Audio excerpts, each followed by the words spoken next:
Just preface everything with bio. Preface everything with bio. So, you know, biomimetic, how to mimic nature, how to learn from nature's genius, you know, and it's all around us. This whole place is a canvas for biomimetic art, biokinetic, biological, there's a whole lot of bios we could do.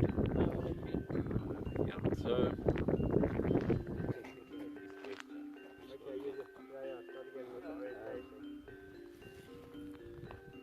so that's then west, yeah? Yeah.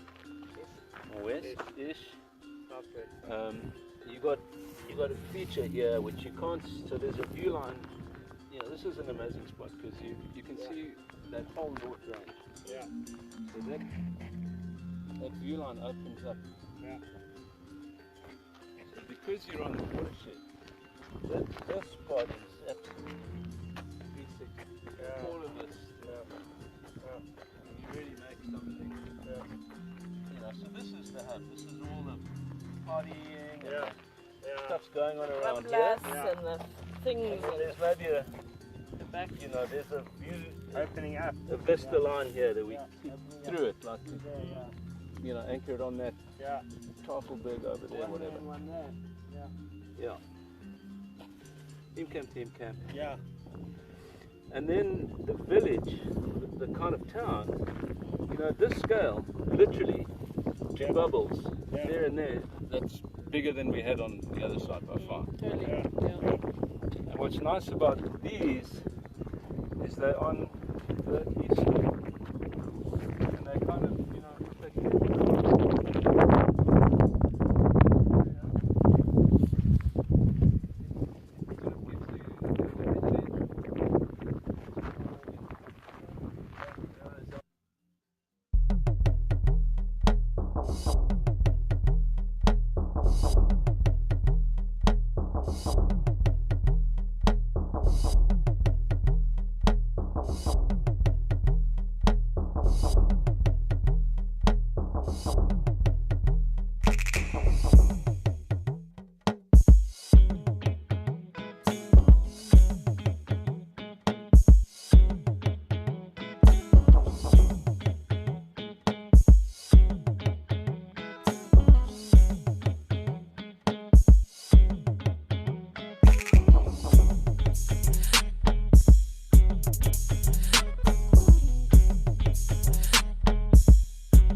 Thokozani, Sanbonani, welcome to your yet another virtual town hall. Thank you everybody for joining us, for coming together yet again. It's such a beautiful creative space. We get to talk about what lies ahead for us. We get to plan that journey out together. My name is Cindy Dondolo. I am a member and performance wrangler for Africa Bird, but I'm part of the community. You might have seen me with my Nati crew and everybody. I'm a Sangoma Mehila, so today I'm going to take this journey with memory, protection, and good health. So in the space that we're in, I'm looking to hold us with that in mind, that it's a protected space, it's a creative space, it's a beautiful space for us to share.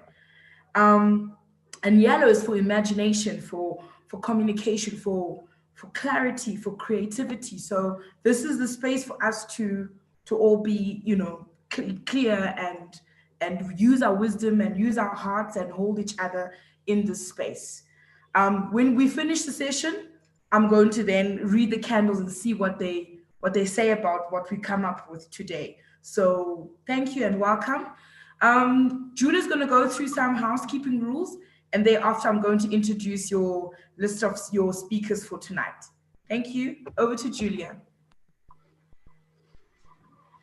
Hello, everybody. Welcome to the town hall. Just some housekeeping, or at least how the webinar is going to run today. You'll see that we've got a Q&A. We've got the Q&A function on the Zoom webinar. That is basically, if you have a question, please write the question in the Q&A. And what we'll do is that I will pose the question to the panel, which is predominantly the Africa Burn Ops team, and we will answer it live. Alternatively, if you would like to raise your hand and actually speak to us, then what will happen is that we will we'll then allow you to speak, and you can then speak to the panel. I see that we do have, let's see, we do have one raised hand, but I think let's start the proceedings and then take from there. And Louise Broodrake, if you've got a question, if you can use the typing Q&A tool, then we can answer that. And yeah, moving on. Thank you so much, Cindy. Thanks, Jules. So keep that in mind, guys, and keep the questions going, and we'll field them. As Julia said, we want to hear everything that you guys have got to say today. So I hope you guys enjoyed that beautiful visual and audio experience of people, like, you know, we all wish we were in the desert, but unfortunately, we're not. That everybody's safe and adhering to protocols and not Cindy, I'm just going to, you're breaking up there quite a bit. But anyway, let's try again. Can you hear me? Yes, we can hear you. You can just carry on. Yeah, this is so sad. Okay, so I was just saying to everybody that I hope you guys all enjoyed the visuals of Dangwa. We all miss that desert. We will be soon, and it's part of all the planning. So I'm not going to mince words too much. Without further ado, let me introduce who you all know, Monique. She's the blue eyes, the creative. She's our land lead. She's also a co-founder of Africa Burn, and she's going to be talking to us about all things Quagga. So peel your ears and listen attentively. Yeah, so I'm just going to repeat that quickly. We're going to hand over to Monique Schiess, who's she's head of the creative portfolio and one of the co-founders, as well as a lot of the visioning for Africa Burn. So we're going to switch over to you. Mons, can you unmute and show us your face?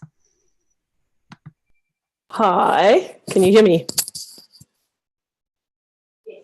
Okay, excellent. Hi, everybody. I do wish we were in a physical space together because I really miss that. But yeah, thank you so much, Cindy and Jules. It's nice to be gathering again with all of you. Yeah, not having the event this year made me realize how important it is to me, you know, because we're always so busy with the event that kind of maybe we don't realize how much we love it. But yeah, so looking forward to when we can gather again. But yeah, in the meantime, I'm going to talk about Quaggafontein, the new, well, it's two portions of land. One's called Valfontein and the one's called Quaggafontein, but we're just using the term Quaggafontein to speak about the whole site. Two beautiful pieces of land in the Tankwa, which is about 30 k's due south of Stonehenge, where we were. And yes, so this time of COVID it's been a fantastic privilege to be able to be doing a lot of the foundational work for the project on Quaggafontein, which obviously extends way beyond the event. But I just wanted to say that I'm going to do a very brief kind of stream of consciousness on Quaggafontein with, you know, information and stuff. But obviously a town hall is primarily to hear from our community, and this is our opportunity to speak to you guys. So I'll keep it fairly brief. There is a land website which has got quite a lot of information. It will be loaded with a lot more information soon, hopefully. But we are a smaller group of people operationalizing everything at the moment, so sometimes capacity is a little bit challenged. But yeah, So obviously we haven't had our, we were so prepared to have this big kind of moment of kind of celebration on Stony as the last, and kind of saying goodbye to that space. So it's quite weird to be moving literally physically now to Quaggafontein. Our crew are on site and moving currently since Monday, moving our storage site from Stonehenge to Quaggafontein. So we're feeling a little bit like at a loss for the ritualized goodbye, but Stoney's still there, and there's this beautiful invisible thread that connects us, because we can actually see the Stonehenge site if you've got good binoculars from Quaggafontein. So I'm going to give you a brief description of Quaggafontein. It's a large piece of land. It's nearly 10,000 hectares, which gives us a hell of a lot of space. Our forever home we've been looking for about 7 years. And primarily, we were looking to expand our ability to kind of change the way that we do things. And I think Julia will be playing some slides. They're kind of random mixture of slides, and I'm not going to be talking to them, but you will be able to just see just like images of stuff that's been happening at Quaggafontein. There are a million images. It's really, really beautiful. So what we've been doing is that we have been doing heritage surveys, we've been doing botanical surveys, ecological surveys. We're doing all the really important work that has to be foundational in terms of our highly privileged status of having this custodianship over this land. And I have to say that I actually almost don't feel that custodianship is an adequate term. It's a little bit kind of separate, because actually this is, for me, this is just a love relationship with that piece of land. It's just incredibly beautiful. What we've discovered, which we kind of knew, is that there is a hell of a lot of history, which is quite visible to, the layered use of that land through the years. There's an old trek route there because there's surface water. So that's where people would outspan their cattle when they were moving around. We have found numerous stone tools everywhere from the Middle and Late Stone Age. There are middens where, beads were being made. You can see that there's a little bit of pottery here and there. There are shards of, Victorian pottery, etc. So it's the place is laden with history and meaning, and so to a degree, it would have been lovely to throw the doors open of Quaggafontein now, but we have to, every single step of the way, do the right thing with this piece of land, and every piece of land in the world, but this is where we are working with it at the moment. And we also know that our community is strong and full of love for the desert. So the moment we open the door, there's going to be a huge rush. And so we really are just trying to make sure that we've got mitigation processes and collection processes in place for ways that people can engage with this very valuable history. So we're getting much closer. Large bodies of work have been done. We've been doing water surveys and all sorts of planning, town planning, imagining the way Tankwa Town would work. We had the most incredible rain after pretty much 7 years of radical drought. And it was, again, such a privilege to be there at this period when all these incredible desiccated plants slowly started springing to life, and these like fat little leaves came out, and the most incredible bulbs and flowers and all that kind of stuff. So very soon we'll be launching an online our naturalist page where people will be able to do their botanizing online, because we've taken extensive photographs of all the plants. So it's a nice open source way of identifying our species list, which is already being compiled. We're in the process. I think the slide that's up at the moment is of our rezoning map, which we're going to be applying for a rezoning, because obviously we're using some of the space for the event. But you can see the extent, these two portions of land over there. So I've gotten to know some animals, beautiful aardvarks and bat-eared foxes, rodents, birds, it's just been incredible. And in terms of the actual use of the space, the actual feeling of the space, it's very vast. Town planning is difficult because there is 360 degrees of utterly incredible views. So just deciding which way the town faces and kind of imagining that space is quite a thing. But it's a fantastic adventure. And really what we are is that we are doing, and the other lovely thing is that the surface has got a kind of semi-green color because there's a high content of chloride in the shale surface, the shale kind of desert pavement. So it's quite trippy in the afternoon. You like the whole place glows green. So it's going to be a very interesting thing to experience that whole new environment. But really what we kind of embarking on is a very long process of acquainting ourselves with the space. And I think, well, for myself personally, and I think that everyone else is that we're approaching it with reverence for the sheer privilege of having access to the space. And it's going to tell us what's there, and we just have to listen, and we have to make sure that we do right by it. And so yeah, it's a new time, it's a new era. We are, yeah, let's see what happens. But it's ultimately the biggest experiment that we have done to date, almost, besides starting Africa Burn when we did in 2007. And I think it's an incredible palette, and I think its sheer vastness kind of is important because it makes us feel a little bit smaller. Not that I want you to feel small as a human, but that there's this kind of sense of reverence that brings up. So I'm just wondering, Julia, if you want to take questions specifically about Quaggafontein now, because I feel like I could carry on talking my head off about it for days, but I do want to hear from the community.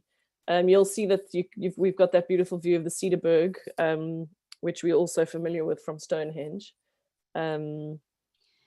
Yeah, Mans, we've got some questions. My computer's spazzing out, so I wonder if, Sabash, could you just read some of the questions that are in the Q&A at the moment? Thanks. Yeah, sure. There are two, both from Robert Schroeder. The first one is the green tint on the landscape due to the recent rainfall? And I think you've answered that question. And then the second one from Robert again is, this must be an ongoing survey regarding the plant material, as different plants flower differently in the year or axis. Yeah, absolutely. So that was the win for us, having that rain and this period now, is because obviously in the desert a hell of a lot of plants live under the ground, geophytes. They're kind of hiding from the harsh weather, and then the moment that there's water they will pop their heads out. So we probably would never have known the extent of the botanical kind of richness there. And yeah, and also a hell of a lot of plants looked totally dead. But obviously after the rain came, they did their thing, and you know, they're resurrection plants. They desiccate themselves as a survival strategy, and then they come back to life. So yeah, we're looking at, as I said, it's an ongoing relationship. We've just got to carry on looking and listening and paying attention and giving it heed and recording all this stuff. And our community has been amazing. Especially in this time when we are kind of unable to pay fees to anybody for any services. You know, there's been a hell of a lot of donated kindness and expertise. And yeah, we've also been kind of working with the Tankwa-Karoo National Park, who our whole northern boundary is with the Tankwa-Karoo National Park. And so we are looking forward to a very good relationship with them, exploring us becoming a biodiversity entering into a biodiversity stewardship program, and ultimately it would be great to be able to join the park. Yeah, but there's a very great richness, and that's what I love about the desert, is this just incredible harsh environment, and then these incredible gems that come out of it. Sebastian, are there any more questions? Yes, there are 4 more. We have a person signing in as Samsung Galaxy. The question is, do you consider the option of a small attendance burn with a minimized budget where some big event costs fall away? For example, event insurance, if international travel stays iffy. Oh, and he says Paul Newburn-Hayes. Yeah, that kind of gets directly into our next into our next discussion point that we were going to bring up around what plans are for next year. And I don't know, Jules, do you want me to go straight into that? I'm wondering, so basically we were going to update on the lottery funding and what we were going to do with that. And then perhaps we can go into that. I mean, because that is what the discussion is about. So why don't we hand over to Lorraine? Okay, just to say, Paul, we'll be answering that question shortly. I just thought we should possibly stay on Quagga specific questions. Okay, yeah, sure. If there are Quagga specific questions, let's do that. Do you have any Quagga specific questions, Bash? I'm looking now. So Kirsten Pope says here, or asks, how will we preserve the history that is being uncovered on this land? Is there a way that we can pay tribute to the history of this land? So that is entirely the intention and aim, and also why, to a degree, we've kind of been holding our shoulder against the door for people who have been wanting to come in, because the first phase of our heritage study is obviously uncovering that stuff and mapping it and working out where it is. The next phase is working out processes by which we can protect that. But then also just in terms of the burniverse, it would be great for us to engage with that on a very deep creative level as well, to honor that, to very often parcels of land are just seen as parcels of land, you know, like a resource to be exploited. And really what it is that it's an opportunity to see into the past and to honor people, and to, so that's very much one of our biggest kind of priorities at the moment, is to make sure that we do right by that history, because also with a lot more people walking through that space, a lot more stuff is going to be uncovered. And the historical trek route, which kind of comes from the south, then stops off at the freshwater spring, which is on Quaggafontein. Well, it's called the Quaggafontein Spring, and then goes off into the Roggeveld. It's quite interesting that our current idea around where the event space would be, where the event site would be, actually is at the confluence, the most sensible spot where the heritage, you know, the archaeologists said, you know, you can absolutely use this place. You will not be hurting any kind of historical stuff. They looked around, they couldn't find anything. And usually kind of those kinds of artifacts and things have a high concentration around water or shelter, or, you know, a valley or that kind of thing. So obviously we're looking for a big open plain. But I'm quite tickled by the fact that the proposed event site would be on the confluence of like ancient paths. There's something important and good about that, in my opinion.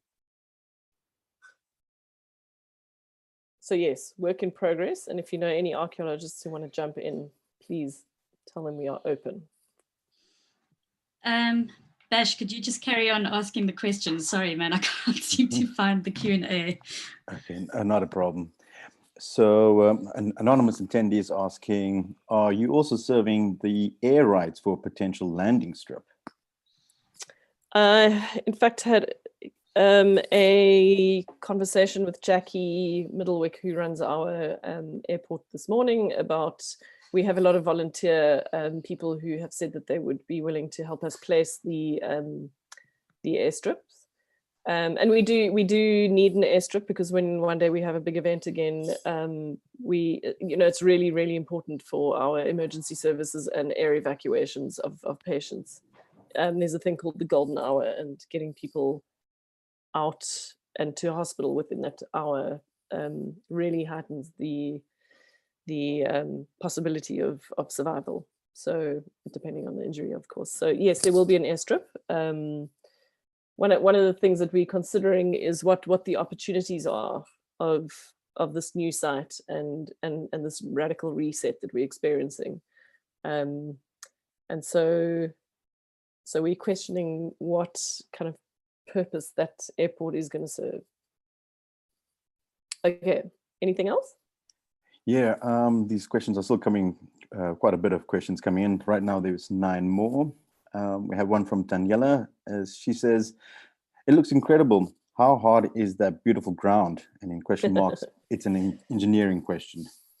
Yes, I mean this. So like I was saying, is that it's going to be this is going to be a very long-term experiment where we are getting to be acquainted with our darling Quaggafontein. So just in terms of the future events there, the ground is not as hard as Stonehenge on the surface.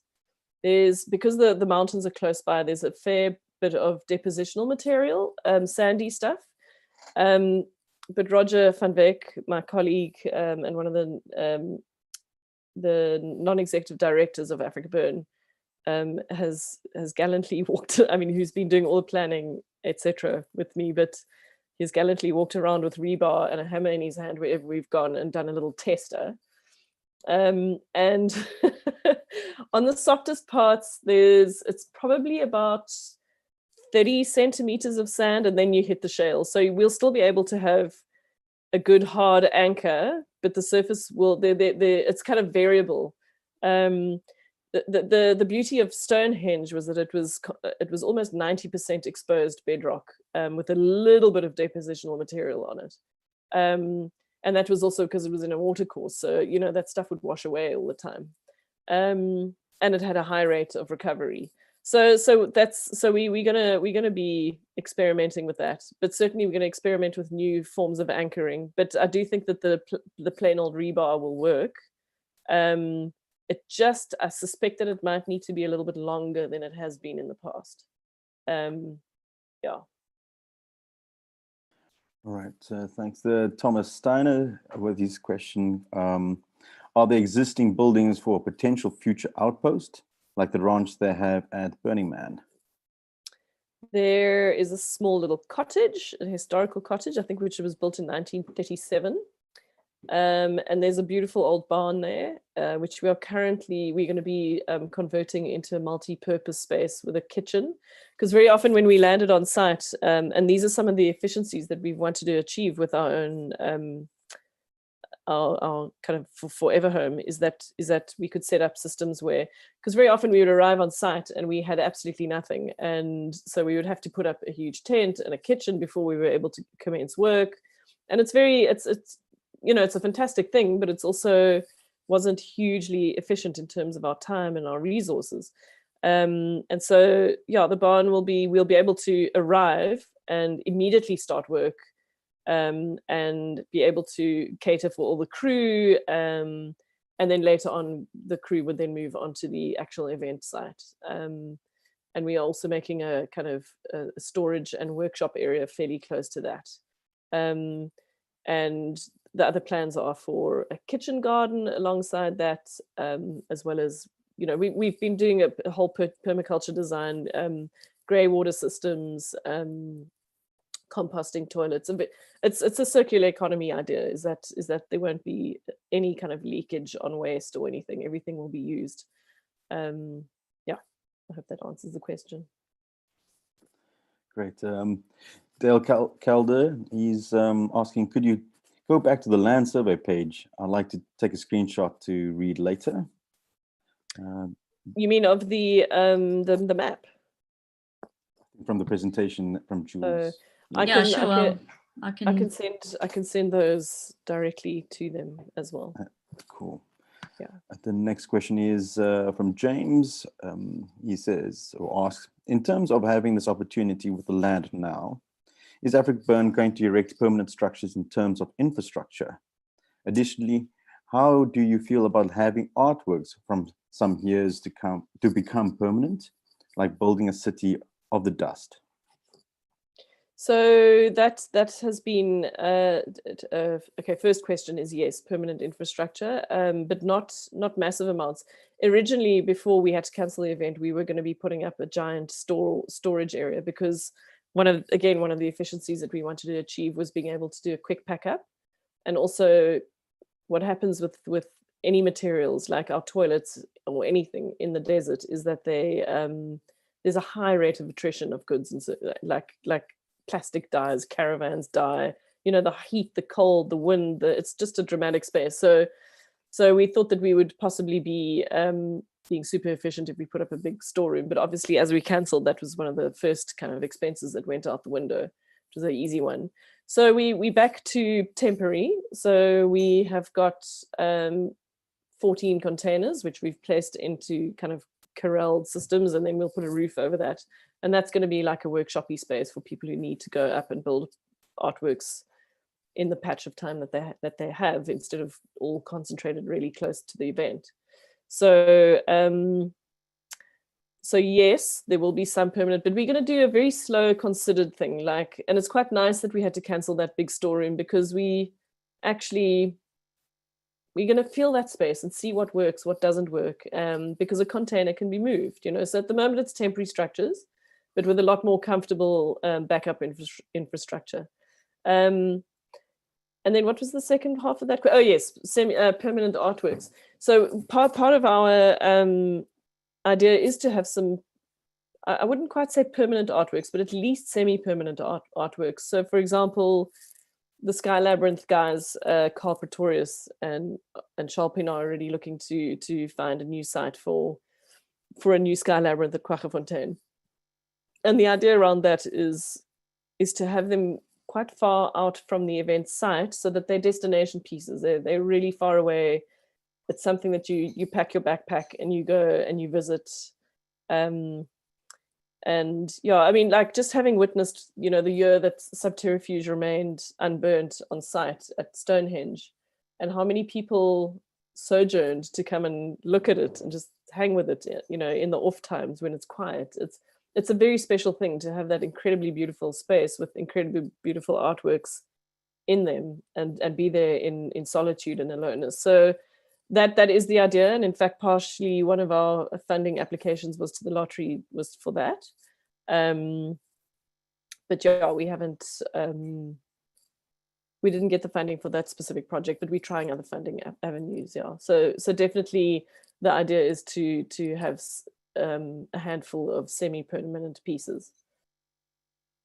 I say semi-permanent because nothing is ever permanent. So, we are an ephemeropolis. But we won't be putting any permanent infrastructure on the actual event site. Great. From Conrad Huber, he says, hi. Ignoring the effect on the environment for this answer, would it be possible to erect an art structure in advance or before event time? Absolutely. That's also partially what we wanted to achieve with having our Forever Home, is that we want to assist our creative community in, very often we would have people who had a piece that they wanted to do, but the only period of time that they had to do it was outside of the event period or our lease period with Stonehenge. So we'd like to be able to facilitate that if you're the only time that you have to build is in July, then your crew can come up and build it. Obviously, there would be a lot of kind of conditions around the strength of the structure and its longevity and its surviving till the event. So yeah. Okay, we've got Sean Sebastian saying, bless you, Mons. Thank you for being our trailblazer. How will it work with the new trek? Will you share more about town planning, and what can we do to help, and what will the new town look like? So I included in the slideshow just a couple of the hand sketches. We've been trying to imagine the town plan. There's a lot of ideas around the town plan. But we haven't finished that process yet. It's gonna be part of this answer is kind of for the next the topic after the next, where we talk about what our plans are for the future. Is that having smaller events in the run-up is gonna acquaint us more with that space. So we've been contemplating and walking that whole place plat. Roger with his rebar doing the, checking the strength of the ground. And we've had Derek Chittenden, we've had lots of people coming, and we and it's a very exciting thing to be able to imagine the cityscape anew. One of the ideas that I've had, which excites me a lot, is having a ramblas, so that you got a view out to the front and out to the back, because as I said, there's these 360 degree views, and also a space because the binnock, like for example, performance gets lost sometimes in the binnokring. It's just too open and wide. If you have a Ramblas, which is, you know, a nice fat boulevard, and you curate kind of coffee cafe culture camps on either side of it, and then you have that as a performance space. I just, you know, and look, the lovely thing about it is that it's an experiment and it is ephemeral. So if it doesn't work, we can change it, you know. Obviously, we want to minimize our footprint as much as possible, because I feel like the rate, in fact, I know the rate of recovery of the site is going to be less robust than Stonehenge.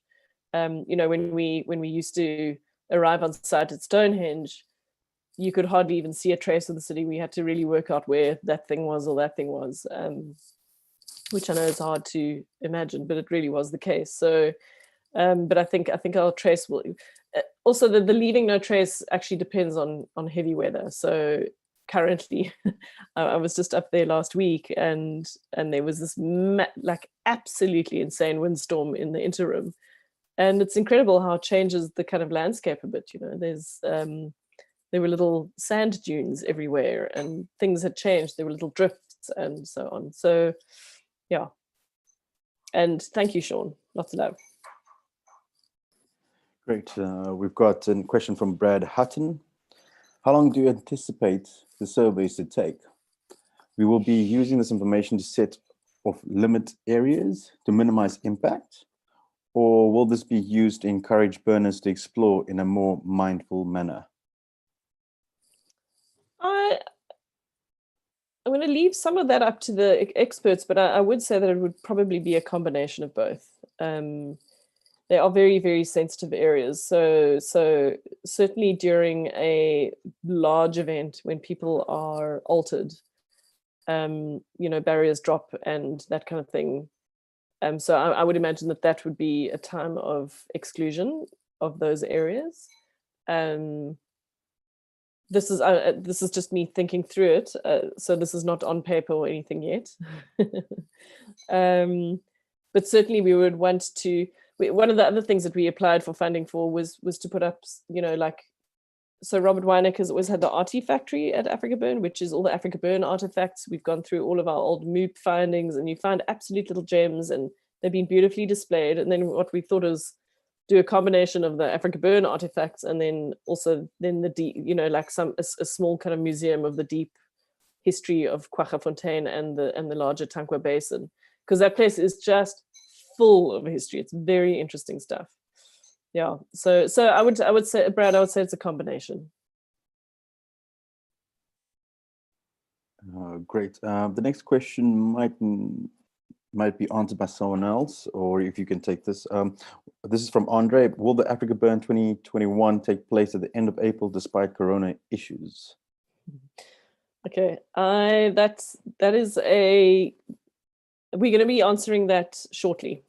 If you can wait, because yeah.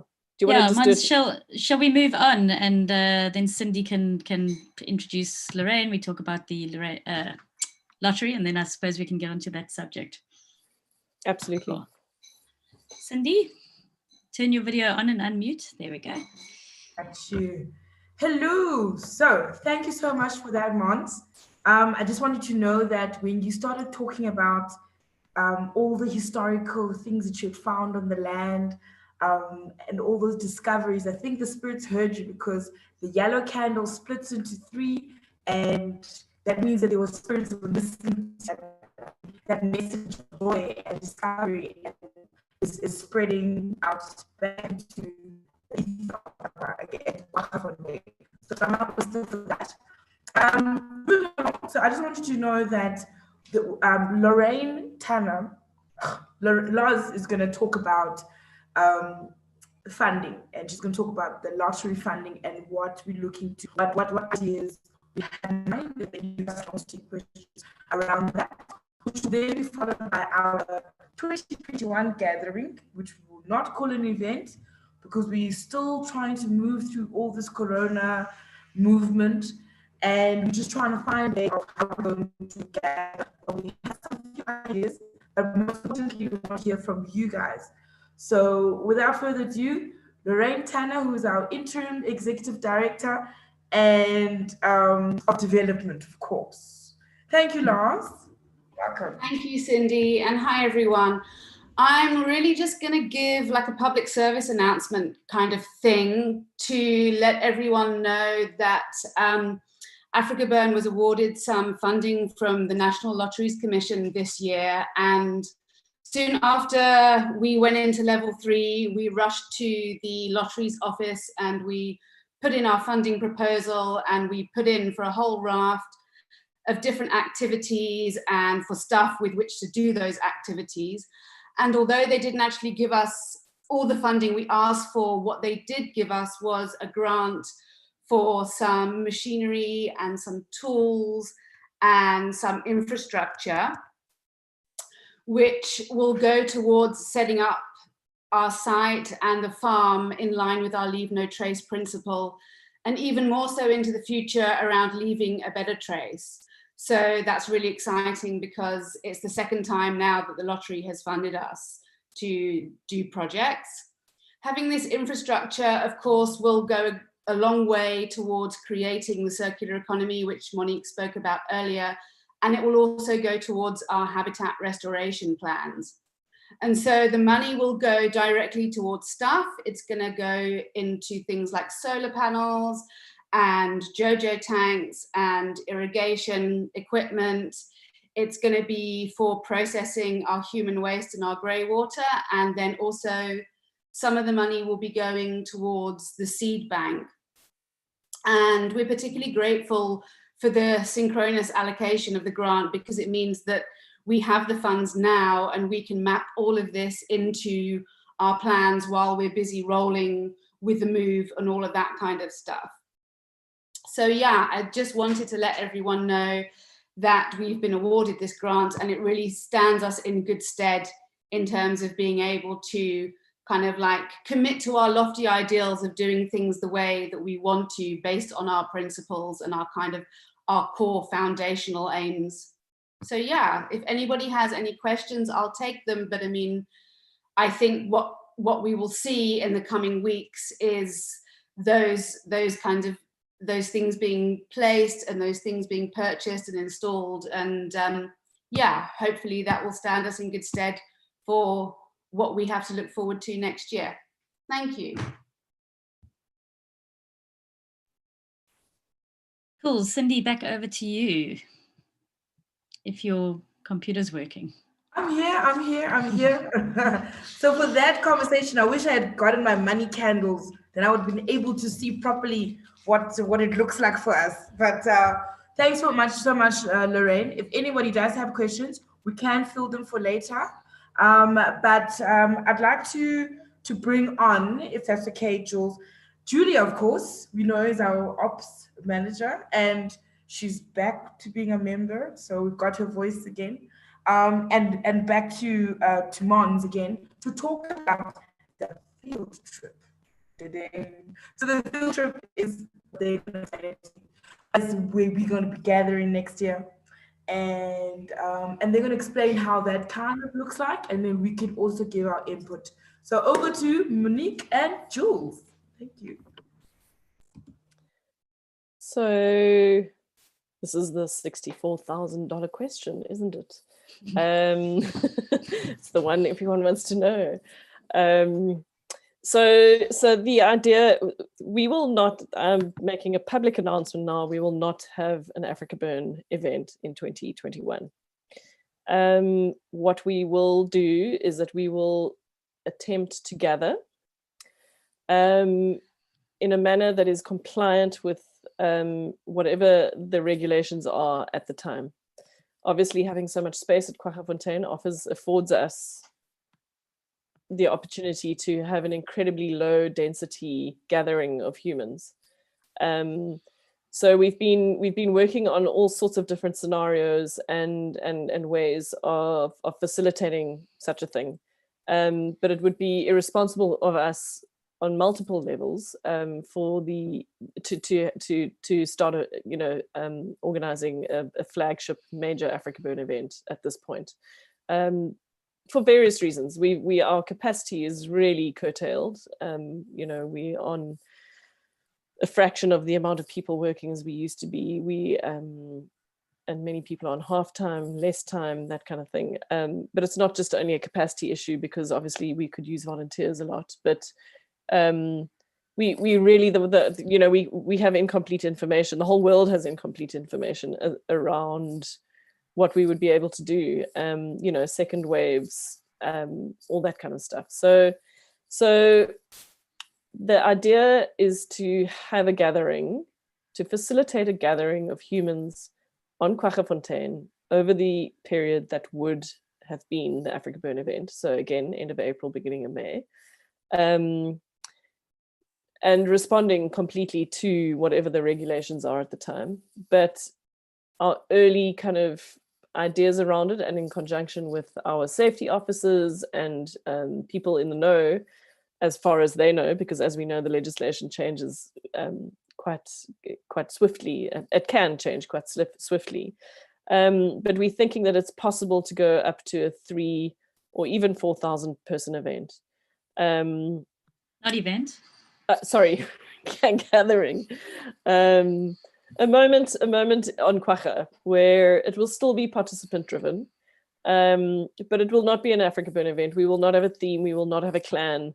We can't have these moments where like everybody gathers in one place. And really what it is it's a fantastic opportunity, really. Everyone keeps calling what the pandemic is offering as a reset. And I think we're just looking at it as an opportunity. One of the developments that we've been doing on Quaggafontein is because the space has been quite ecologically damaged by overgrazing for many, many years. In fact, the whole Tankwa is like that, not specifically Quaggafontein, but Quaggafontein is a prime example of it. And so we have been looking into, we're developing the idea of eco-restoration camps where we're using your fabulous burner poo to make seed bombs and regrass seed that space, various seeds. We've got a couple of experts working on that. And that's part of also the circular economy thing, but it's also into the future. We can't call ourselves idealists without engaging deeply with climate change. And if there's nothing that we can't do without our incredibly resourceful and resilient communities, plus the open source blank canvas model where you can bring what you want, but we would be doing things like limiting sound system sizes, like I said earlier, not have a clan. So without curtailing creativity, it would just, it's not going to be an Africa Burn event like you all know it and love it. But it really does offer an incredible opportunity. And there was a moment, there's a piece of history at Burning Man where Michael, who is he's one of the co-founders, and in fact, he started the Rangers at Burning Man. He's a fantastic, quirky cacophonist. And there was a moment where they went from the beach in San Francisco and they took this man there and they walked into the desert, the Black Rock Desert, and he drew a line in the sand. And he said, and they all stepped over it. And he said, on the other side of this line, everything is different. And I feel like we are at that moment a little bit with Africa Burn. Having our new land, having this weird scenario in the world, it makes us challenge what we are doing and question what we're doing. So it's a time of redefinition. And so this is kind of almost where we want input from the community around what can you imagine? Because a lot of what happens at the burn is practicing imagining. That's the work. Those are the muscles that it starts exercising in our brains. Is like you practice imagining. Can you imagine if we did this? Can you imagine if we did this? And so it's really just a rechanneling of that energy. Is like, so for example, one of the things that we're imagining is, no service providers as a tester. Let's try that. There's a place for experimentation. It brings it back into the radical experimentation phase, and to relook at and re-engage with our principles and see if we want to add more and if we want to tweak them and to make it more current. What is a better expression of what our community and our ethos represents out in the world? So that's a brief précis, and I'm sure that there are questions around the specifics. So yeah, can I encourage the audience to use the hands up tool so that we can actually talk to you with your voice? So if you've got questions, we have had someone's hand up from the very beginning, so I don't know if it's legit, but it's Louis Britt Drake. Do you have a question, and can we allow you to chat? Louis?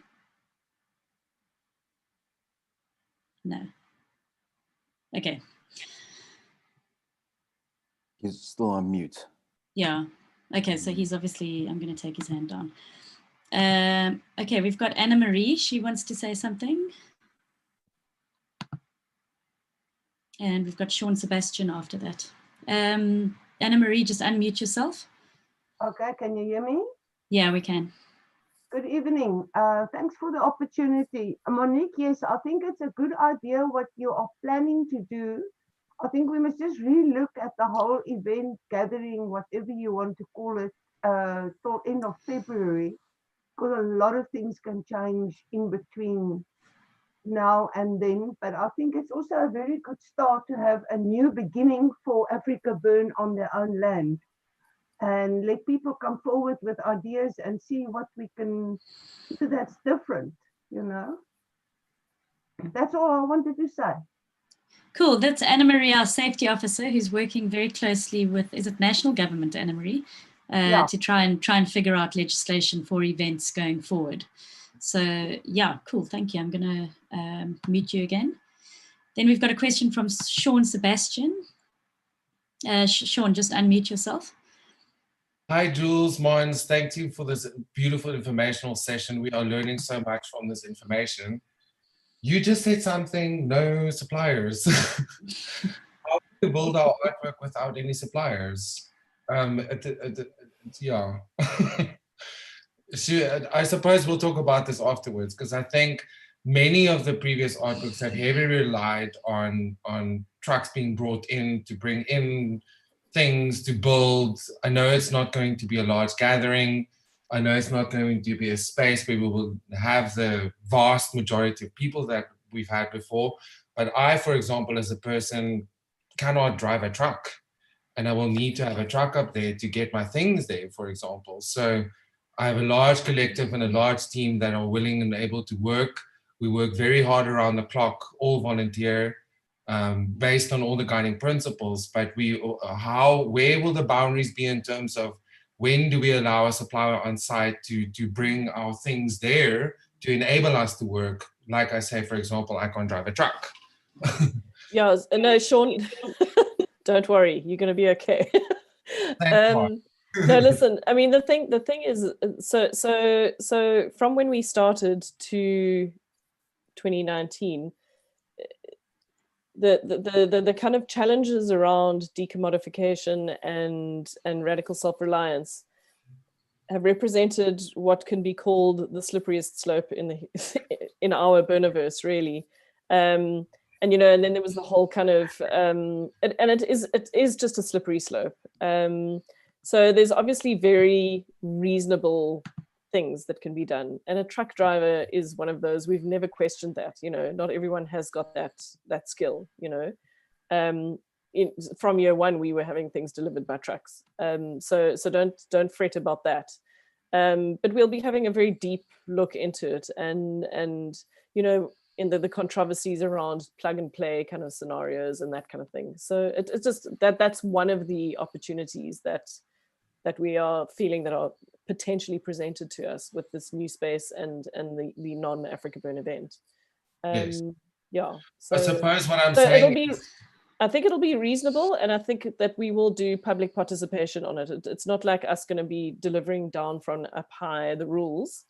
There will be separate meetings about it specifically. So, and I would imagine that you would need to come to those. Anyway, sorry, I interrupted you. No, I'm just saying thank you, because I was quite panicked, because our collective has been working extremely hard, even during lockdown, to complete our project, and it won't get there without having suppliers on site. No, and I might speak also for other projects that also have vast interest in seeing their projects come to life.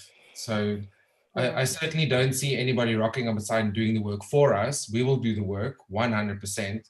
But what is the definition of supplier? So I guess I can maybe answer that, Sebastian. Sort of as the years have gone by and more suppliers have started coming in, there's been the service mentality that has crept in as well with the suppliers. And people are defaulting to rather getting someone to do it for them than doing it themselves. Okay. And the moment someone starts paying someone else to do something for them, you start getting less communal effort, imagination, all of that sort of stuff, experimentation, community essentially. And so that we've kind of been watching that slowly but surely we've started losing that aspect of the burn, and we want to try and get that back, by sort of looking at service providers that do allow that service mentality to creep in. Thanks, Jules. That answers my answer 100% completely. I had a near heart attack. Heart attack? No. But okay, cool. A heart truck attack. But yeah, okay, cool. We'll talk about this offline. Thank you so much. Cool. Then we've got another question from Daniela Hervey. As an artist that was supposed to have an installation and an Africa Burn grant, does the 2021 gathering have a place for an installation, or should we wait? Mons, that's a question for you. And Issa, if you want to jump in at any point as well, Issa is our creative coordinator. Sorry, did she say that she had a grant for 2020? She was supposed to have a grant for 2021. Yeah, as an artist that was supposed to have an installation and an Africa Burn grant. Okay, so we weren't issuing any grants for 2021. We issued grants for 2020. So it's the second time now the lottery has funded us. Ooh. Okay. I don't know what that was. Anyway, I don't know where it is. So do you want to take that, Issa, or should I? You go for it, Mons. Okay. So in broad strokes, what we're going to do is we're going to deal with these things on a case by case basis, because everyone's story is different. Obviously, we paid about 70% of grants out for the 2020 event prior to us cancelling. And a hell of a lot of those are in storage. They've been flat packed, or as like Sean Sebastian's project has been ongoing. I mean, they've just been relentless in carrying on and on and on with their project. I think it's been the longest run-up project in the history of Africa Burn. So it'll be on a case-to-case basis, case-by-case basis. But because the 2021 gathering will not necessarily be a burn, an Africa Burn event, we are hoping to make sure that the funded works the works that were funded for 2020 will still be contractually bound to come to 2022 event, where we will have unless the world changes again, where we assuming that we will be able to have a big flagship event again. But yeah, we are always very flexible. Obviously, we would want any kind of participation at the gathering, or whatever the manifestation of our intentions become. We're not going to be punitive. We're not going to say no. We're going to try and enable, but we certainly don't have the money to hand out grants at this point. Artcom is going to be doing our own fundraising. So we're gonna try our best. But also the other thing is that if you bring something to 2021, you can also bring it to 2022. Because obviously there's always been the idea that we are going to sort of try and discourage the rampant burning of every sculpture. So I don't know if that answers the question adequately.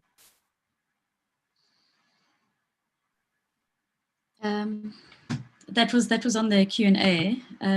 Bash, are there any questions related to the field trip? Oh, we didn't say. That's what we're calling it at the moment, is the field trip. We're going to the field and having a look. It's the field trip. I didn't say that earlier. Okay, yeah, so we're calling it the field trip. If there's any questions, sorry, I'm really struggling with the Q&A. Otherwise, there's other questions about the land, ones that remained unanswered, or actually there's a raised hand with Vincent Kruger.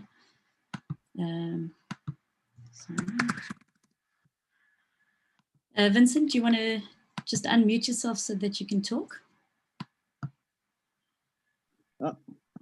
Hi. Hi.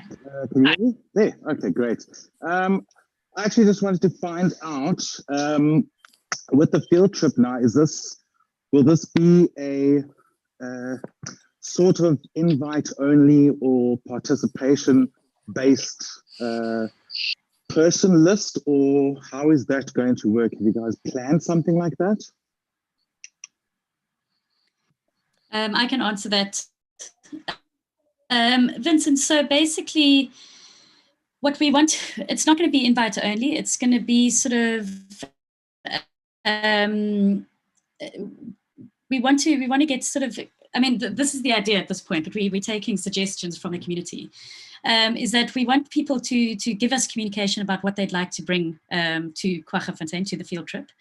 And then we'll work a DDT system with that. So if you say I'm going to bring a creative project, I want to bring a creative project to the field trip, then we'll give you a number of direct distribution tickets, which you'll be able to give to your crew.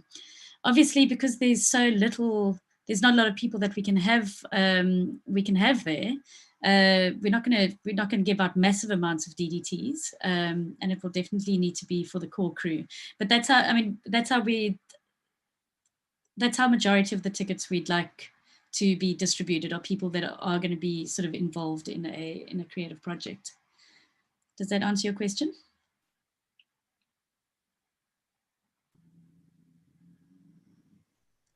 Vincent? Yes, that answered my question. Thanks. Okay, great.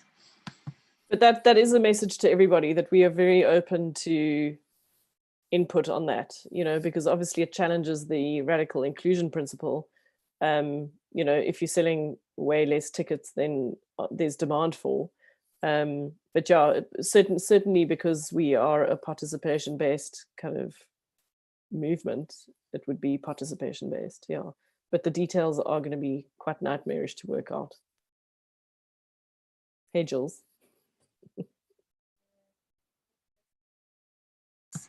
Sorry, I'm just getting a raised hand here.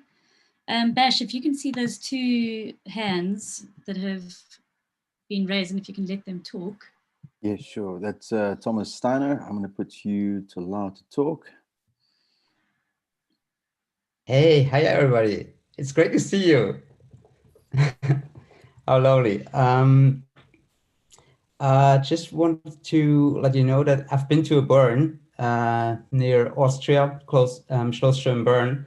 It was pretty much like in the middle of a second wave raising in. And they had a really crazy concept to do the whole thing corona-wise.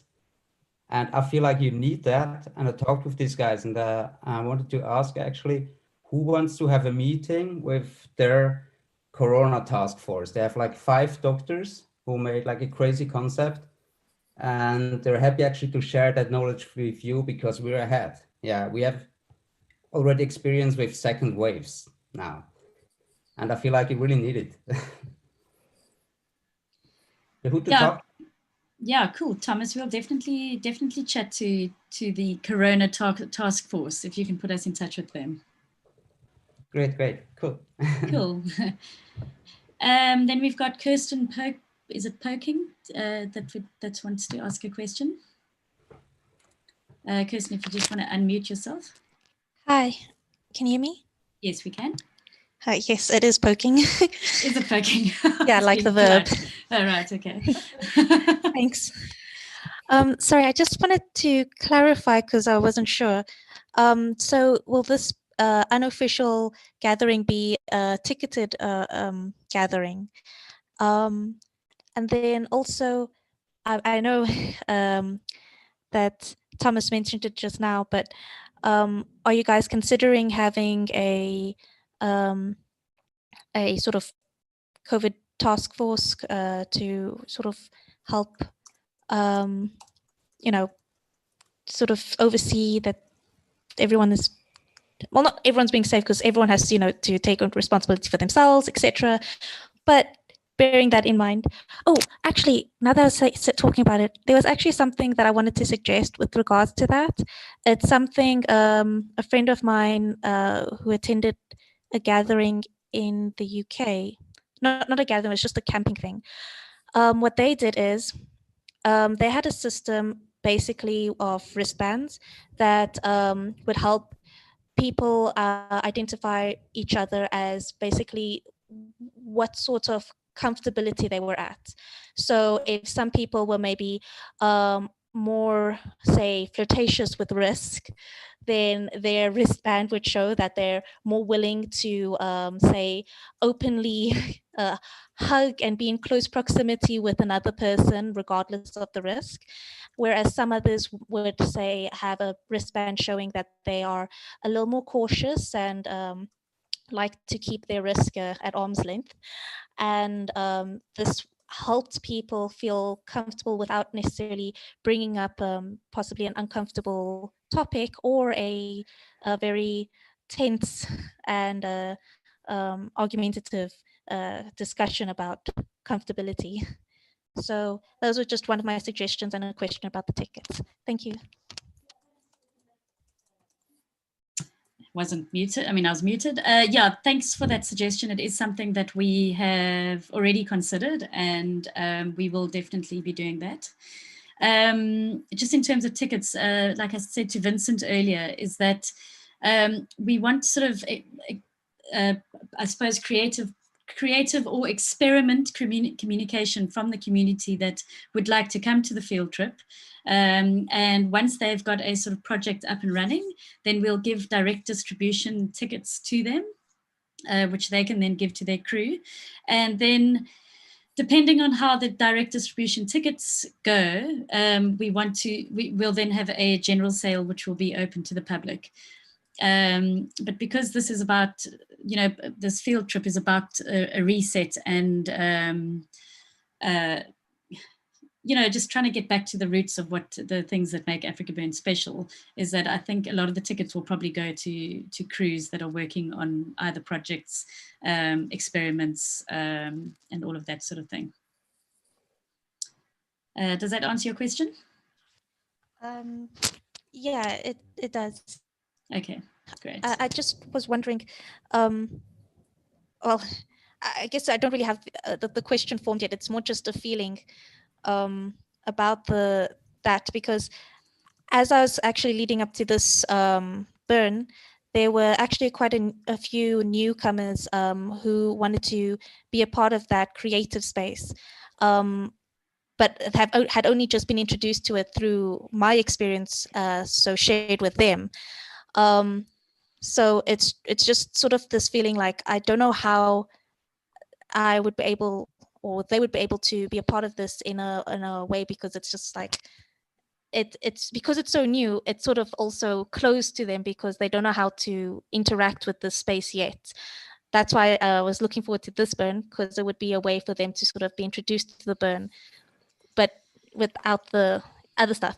And I also don't know how to share this knowledge with them, because I myself sort of just attended and was only getting involved really for this year. But yeah, so how would we be able, how would you, I don't know, sorry, don't really know to ask the question because it's more just a feeling.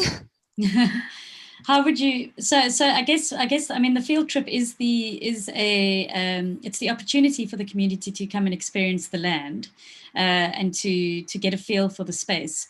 One of the ideas that we also have been working on is, because we want people, you know, we'd love it if people would sort of be a lot more radically self-reliant when they come to the field trip, that we want to start running a lot more workshops, year-round workshops,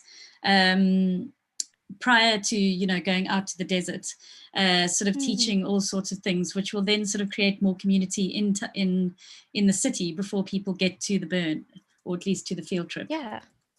So that's one way of connecting with other people who may attend. All right, that sounds great. Thanks. Great. And then I don't know, Shannon, if you want to maybe talk a bit to sort of volunteer ideas and workshops and that kind of stuff. Is that something you'd like to chat to, Shannon?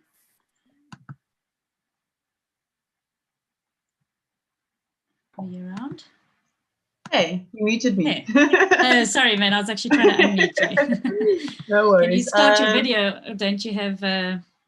I do. The resolution is really bad. I'm out in the sticks. Can you guys see me? There we go. Hello. Yes, we can see you. Hello. Cool, awesome. Hi. Yeah, so volunteering, there is definitely going to be volunteering for the field trip. And I think you alluded to it a little bit now of kind of the run up and what we're doing year round on the ground in Cape Town at the moment, just to get a sense of camaraderie and community, and also in for the love of the each one teach one principle, we're doing junction workshops, which is a skill share environment, also to help with the self-sustainability of the volunteer portfolio. And the idea is to get traction on this and build it up even more to teach people and for all things. It can be music, it can be art, it can be, in the absence of having certain suppliers on the land, we can empower ourselves to do this and become really radically self-reliant. So although there may not be a huge, and Mon spoke about this earlier, a huge service mentality kind of thing where the volunteer portfolio always consisted of these big clusters of quite operational kind of roles, kids registration and, fluffers, which is very, very make you feel happy and fluffy, which is also very touchy-feely, so not really COVID appropriate. So there won't be those kind of volunteer functions as we know and love them. But as it is going to be a completely new slate, we would love to open up the potential to have workshops on the land and maybe even at the field trip itself, for this kind of camaraderie and this kind of community enhancing platform. Jules, I think you're going to do a poll, is that correct? For yeah, so I'm going to do a poll about volunteering now, so I can do that now. But in the meantime, I've got a question from James Honeyball, and then I think Sebastian, we've got quite a few questions in the Q&A. If you can perhaps go through that, but let's just do James first. James, you can unmute yourself. Hi, everyone. Hi. Considering the need to build infrastructure on the Quaggafontein land and the need for radical inclusion in terms of volunteering, would you be open to be opening up the field trip tickets to those participants who, prior to, let's say, the field trip event, have spent time on the land, working the land, surveying in terms of, where the airstrip could be, where infrastructure can be placed, things like that, just to create like a sort of like a participation economy rather than just buying tickets and going to the event. Yeah, James, I mean, that's sort of exactly the intention, is that we want the tickets to go to the people who are doing things, and it doesn't need to be a creative project. It can be some sort of exploratory thing to do on Quagga. Like, that's kind of what we're inviting with this field trip. It's exactly what you're saying. You've basically, I think you've hit the nail on the head. Okay, Mons, awesome. do you agree? Mons, do you agree with that? Oh, absolutely, yeah. Well answered, yeah. Thank you so much. Great. And then Sebastian, do you want to go through some Q&A? Yeah, sure. There's one from Roel Muller. Will you need rangers on the field trip? We got also David Belliers asking, when is the field trip? And Christy Derbyshire is asking, are you going to tell us about what the event will look like in 2021? Well, it's up to the participants, isn't it, Christy? Unless you want to jump in and talk. Yeah, I think you have made a. So I think I have made you a. No, I haven't. So what was the first question was? David Belez, the event, or no, the field trip will take place next year, exactly the same week as we used. The intention is for exactly the same week that we used to, which I think the Monday starts. Sorry, my cat's coming here. It will start on the 26th of April and go towards the following Monday. And because our pool of people that are going to be managing the event is so drastically reduced, is that everything is going to need to happen within that week. So from the Monday to the Monday. So we won't have any early arrivals, but we also are not going to have much of a schedule during the week, because there's no clan burn that we're going to organize. It's all going to be activities that are communicated to us, rather than us communicating to the participants what's gonna happen. So that's the idea in terms of time frame. What was the other question? Christy, what is it? Yeah. Can I just quickly add that we are going to release, and maybe Travis can talk to this, but we will be releasing information around those intentions. We wanted to wait until we got feedback from the community and we had this town hall, and then we will be releasing information around the broad ideas and those kinds of things around field trip. Yeah. What was the other one? I think Christy. Christy, you can talk to. Maybe if you can put your hand up, I can allow you to talk, and you can ask the question with your voice. But I'll fill in the gap. Is that we want to do? Oh, is she there? Okay, great. Go, Christy. Just unmute yourself. Hello. Hi, Jules. Luke. Hello. How are you? Christy's sounding quite hoarse.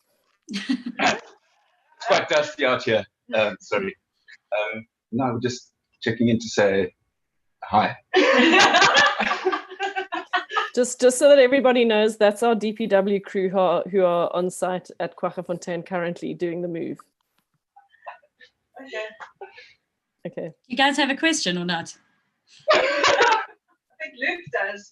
No, it wasn't a question. It was more. It was originally the Q&A thing about how the camp's going to work, and we're going to explain a little bit about how the participant interaction is going to work as well. Can I carry on a little bit? Yes. Yeah. Please do. Go ahead. Well, you haven't explained a bit about the small pod type thing. Oh, right. So, Mons, maybe you can talk to this in terms of, as we get sort of project registration or experiment kind of ideas coming in, how that's going to look in terms of the map and social distance. Look, our early ideas was to do an event that had pods, so physically separated, and I think the amounts that we were thinking were 50 or 500. I can't even remember where we were in the discussion, and that they were kind of almost self-contained units with absolutely minimal infrastructure. And I mean that's what African Bird tries to do, is we kind of give the minimum viable product, and then you populate it. And so we wanted to do kind of a radical. We wanted to do, like a radical reset where people become the boss of their pod and they kind of almost manage their own pod, so, or one pod kind of becomes responsible for a certain kind of service that we used to having at Africa Burn. So one pod will say, okay, we'll have a sanctuary kind of element, and that each pod has to have a certain amount of rangers. which just kind of is a reminder to us about how this thing is participant driven. And I mean, every kind of creative crew and, you know, any crew, not even just creative crews, should, although I think that all crews should be creative anyway, or are creative, should be having that kind of broader responsibility for what happens at Africa Burn. So rangers, so having a sanctuary function, having a kind of basically re-looking after ourselves, rather than thinking that some kind of authority or larger scale organization should be doing it. Then the other thing is obviously lower density. So we originally thought, like, you know, spider diagram with like little pods here and there. But then we thought, well, we can experiment with the city layout that we have been thinking about, except that you only populate every third city block rather than having it, you know, a high density kind of scenario. I think what I'm trying to think what else. You know, there's been a lot of brainstorming that's going on, and we, again, like I said, it's an experiment, so we're going to be working our way through it, and again, we would absolutely love your input. I don't think we have an official way for people to give input on the field trip idea, so I'm going to take a leap. Tim, correct me if I'm wrong, but that you can write into info@AfricaBurn, and maybe just say field trip in the title and some kind of idea. So yeah, it's a work in progress, but certainly we're wanting to radically enable people to take care of themselves and the space that we all create together, rather than relying on a higher, like a larger organization. I think that's a good segue for Luke and DPW to give their idea about toilet, builds and that kind of stuff. Luke, do you want to talk to that? Yeah, absolutely. We had an idea a couple of weeks ago. There was first an initial suggestion regarding each camp needing their own rangers that would come from the camp participants, and that spurred us on to thinking. And we decided that DPW have a whole range of skills which we'd like to transfer, and we think that we'd like to encourage each camp to learn how to do their own thing. So let's say, for example, you've got a camp of 500 people and you need 10 toilets. We'll come in and we'll build the first toilet for you, so there's somewhere to crap. The second toilet, you guys can build with us, and the next 8, if you don't have the tools, we'll give you some tools, maybe necessarily, but you can build those other 8 toilets and keep them clean. We'll come and disinfect it, but you're essentially looking after your own little town there. I'm quite enjoying the fact of giving the power back to the little camps and letting people do their own thing. Cool, thank you, Luke. We've got Sebastian. My Zoom seems to be completely bombing out. So if you can just, I think there's 2 people that have their hands up, but also I can see that there's a lot of questions in the Q&A. But also Shannon wanted to answer a question. And Shannon wanted to answer a question. If you want to talk to that, Shannon.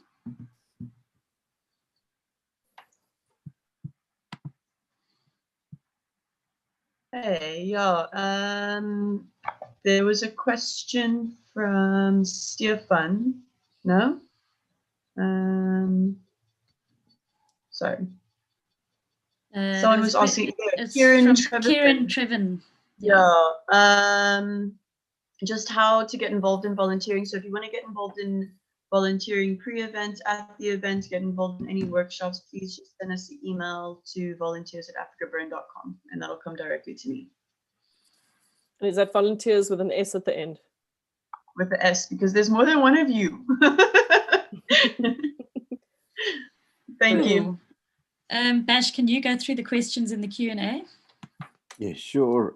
Let's go with Anna Marie saying pod or zone will have 5,000 people for now. I think that was a question that was put out there. Then we've got Skippers the Brain. What are some of the biggest challenges AfricaBurn as an organization is facing in the next 6 months, and how as a member of the community can help tackle these? I guess that's a volunteer kind of question, really. It's about getting involved when we put call-outs. The team is drastically reduced. We don't have, there's not a lot that it's just difficult at the time. So if we do put call-outs for volunteers and for involvement, then that's where the community can get involved. If you've got a skill that we need, consider giving us a few hours of your time, stuff like that. Shannon, you can talk to this as well if you'd like, or anyone else in the ops team can speak to this. You can always just unmute yourself. Then we've got Jeremy Walter that would like to ask a question. Jeremy, you can just unmute yourself. Hi there. Our theme camp is birthday suits, and I'm just wondering, with the COVID regulations, etc., would we be able to participate in the 2021 road trip, or with regard, to all the COVID rules and regulations? What do you think? I guess it's a moving part. Anna Marie, if you want to kind of answer this question in terms of COVID regulations and next year, I can allow you to talk.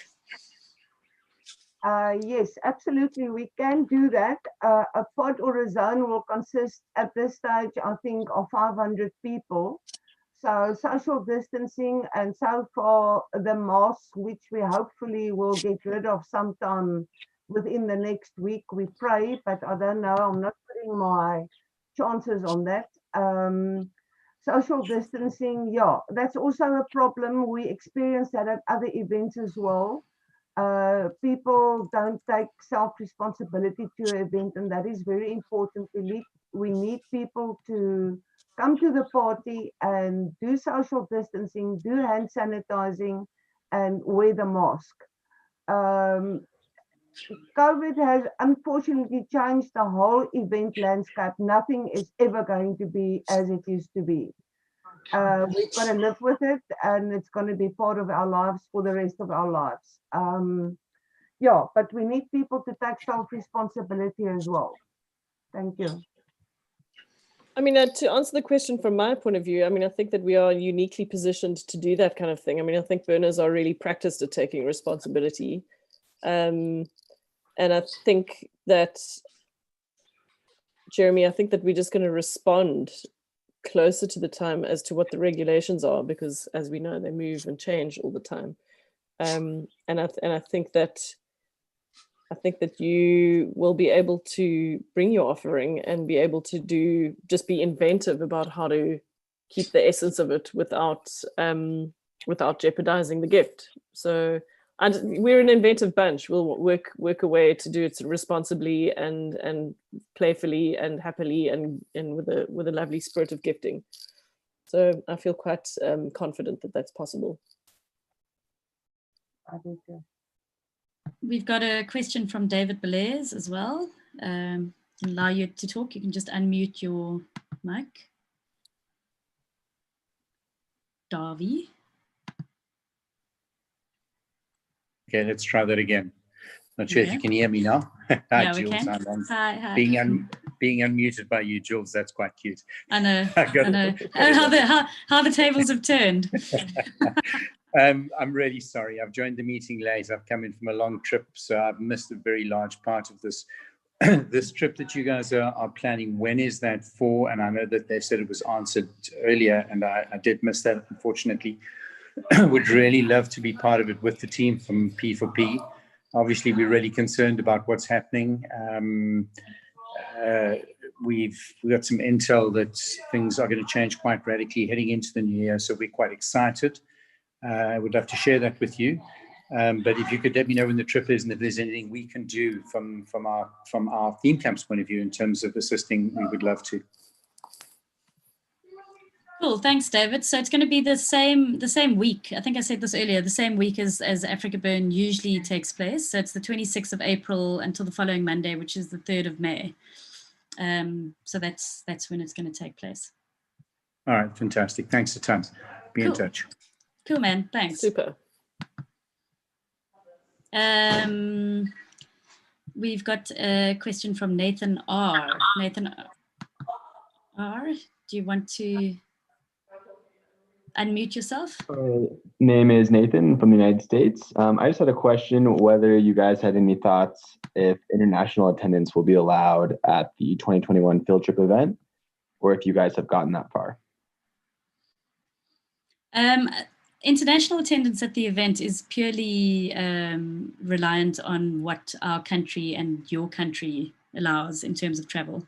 So Africa Burn will absolutely have any international participants, but it's the risk of travel obviously falls on you as an international person traveling here. But yeah, no, the field trip will have you if you can get here. Is the quick answer. Awesome, thank you very much. Great. Bash, do you want to go through some Q&A? Sure thing. The latest one came in from Anonymous saying, so for the field trip, will we be able to get supplied water and stretch tent rent and setup? We are otherwise self-sufficient and can then gift food at noon. Mons, do you want to answer that? Well, so the answers are not hard and fast yet, but we certainly, so the water is something that we've been mapping out quite extensively in the past couple of months. We had surveys done, and we because there's 3 boreholes, serviceable boreholes on Quaggafontein, and it looks like we would be able to.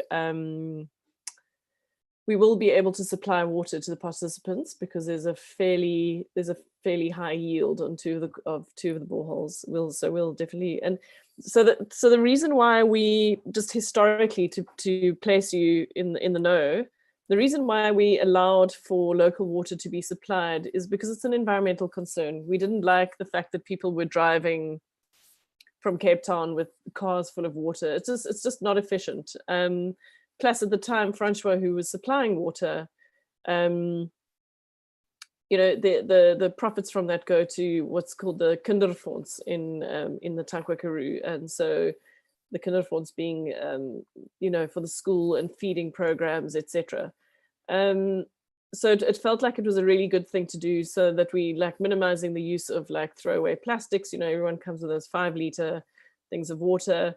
And instead of driving it from far away, Johannesburg or Cape Town or wherever, it was being trucked in from 16 kilometers away. But now the distance between where Francois supplied us water from and Quaggafontein is much bigger, and it wouldn't be efficient anymore.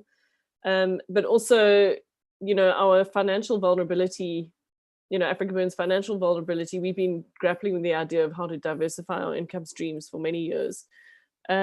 Because we obviously incredibly reliant on the actual flagship event to bring in the money. And so we will be selling water, probably at a reduced rate, but the thing is that I think it looks like we have the capacity to do so. And then to answer the second part of your question around the stretch tent, is that is possibly one of the areas where we think that we might experiment with with cutting out service providers, and one where we think that, because when we started allowing tent erections at the event, it was related to the 2010 legislation that came in due to the FIFA World Cup, where much more stringent event legislation was instituted as a requirement for us to be able to host the World Cup. And that is when we started allowing for professional erection of tents. One of our participants, who was a tent supplier and used to put them up, he kind of made a middle road where he taught people. He would rent tents to cruise, and then on weekends in Johannesburg or in Cape Town, he would do tutorials with them on how to erect them. And so we were thinking that it's not a bad idea to go back to that. and that this is an opportunity. So, you know, and Anna-Marie, you can correct me if I'm wrong, but at the time it was anything that is larger than 100 meters squared has to be signed off by a engineer. So it's really like, we really just want to move again away from that service mentality, like, because actually anyone can put up a stretch tent. We learned how to do it in the early days when we first arrived at Stony. We didn't know what we were doing, and we worked it out. And that is one of the, you know, it's a fundamentally creative process to actually put up your own shelter. It's as, you know, if you haven't done it before, it's as creative as, you know, building a sculpture is like learning the hard yards and learning how to do it. And so, yeah, so like I said, nothing's written in stone yet, but early indicators are that we would disallow external tent erection. Yeah. What we would allow is for you to come to a workshop that will be put on by tent companies on how to erect a tent successfully for the burn. So that's kind of the idea where certainly we are as an organization are heading. Exactly, where the mighty Shannon will be organizing all these fabulous workshops. Yeah. Is there anyone in the ops team that would like to talk about any of the ideas? Maybe Annie, you want to talk about rangering. Robert, if you want to talk about DMV, anything like that. And then Bash, if there's any questions that need to be asked, you can also go ahead. Anyone from ops, you can just unmute and show your video and talk. No, okay. All right. Bash, do you have any questions? Yes, so this one comes from YouTube, from Gert Chatsimpe. Sorry about that. What's the plan with the Nati ticket holders? How can they still be included in the field trip plans? How can they bring Indigenous knowledge to the plans for the new land? Cool. Fabulous question. Thank you. Loz, Anati? Yeah, getting there. So yeah, I mean, I think it's really important that even though we plan the field trip to be a lot lower numbers, that Africa Burn retains its radical inclusiveness. And so Anati will definitely be part of the kind of ticketing.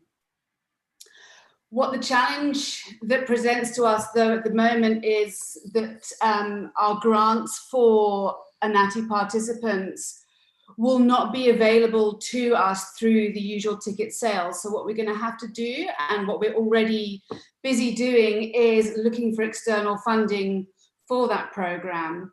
And we already have a whole load of resources. So we still have the tents, and we actually purchased a whole bunch of secondhand cooking equipment and utensils and things like that. So we have quite a decent resource base with which to offer people who come through the Anati ticket program for their setup on Quaggafontein. But the gaps, of course, are around the transport and money for sustenance.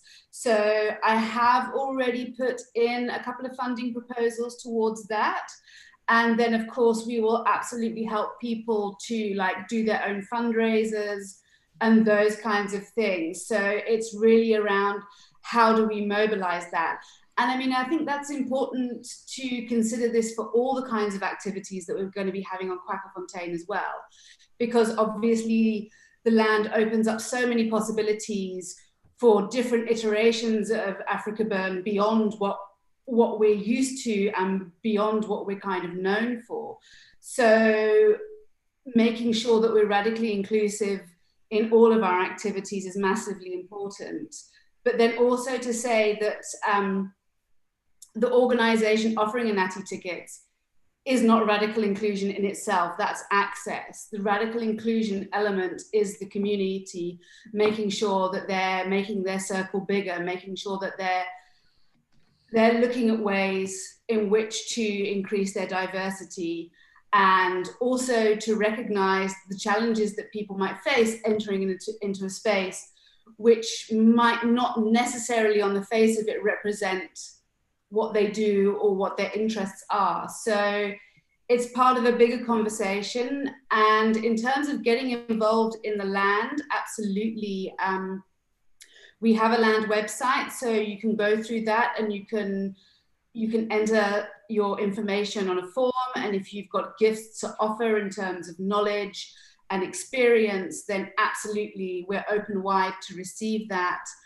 And I mean, certainly when we did our Meet the Land trip last year, we took some of our community members who are Khoi and San elders who come to Africa Burn every year, and they bless the clan and they do various rituals, etc., etc. And they were part of that Meet the Land and giving guidance and input into how we must listen to the land. So absolutely, we welcome that. And we would really encourage people to come forward and get involved in those aspects. So yeah, I think the takeaway message is the Anati program will still exist. And yeah, please hit us up and get involved.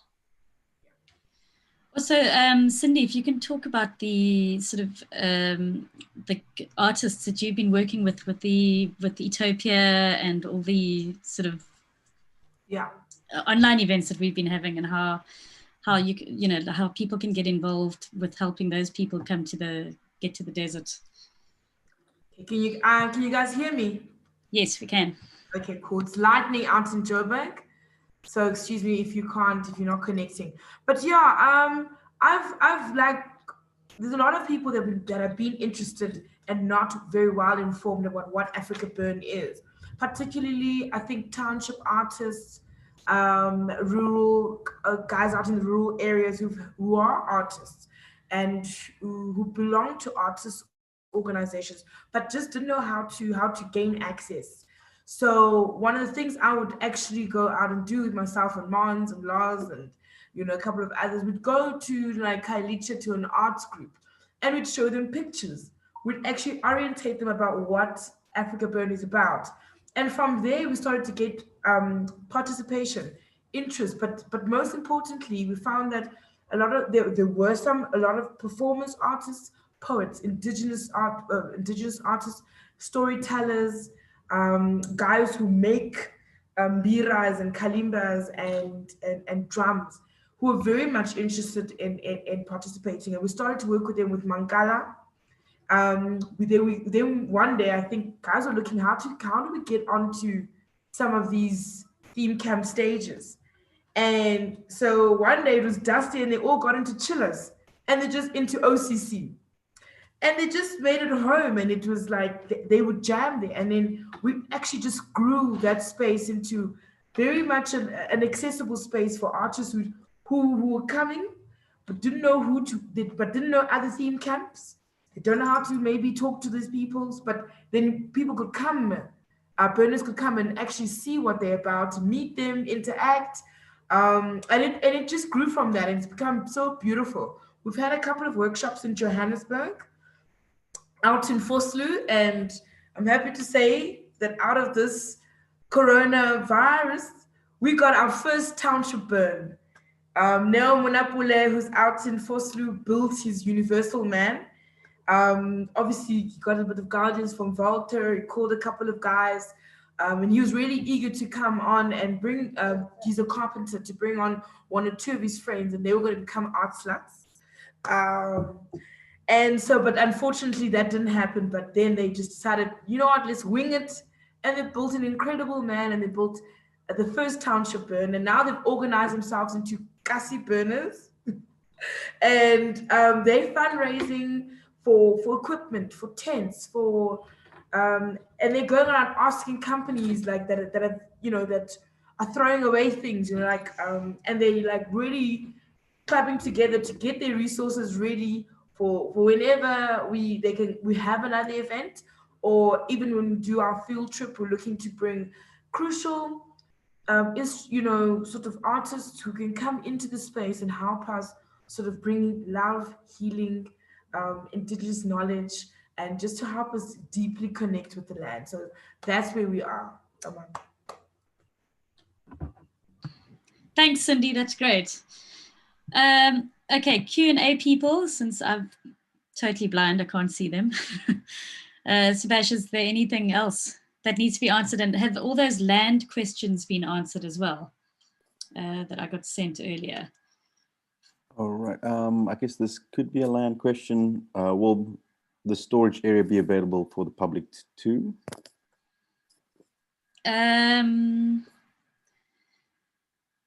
At this point, I think Mons can speak to this. Storage being available to the public. At this point, we're trying to accommodate the creative crews with storage on the land.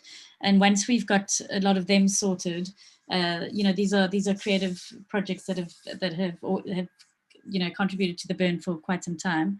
Once we've got them sorted, then I definitely think, like, if there's space, then we are going to offer storage.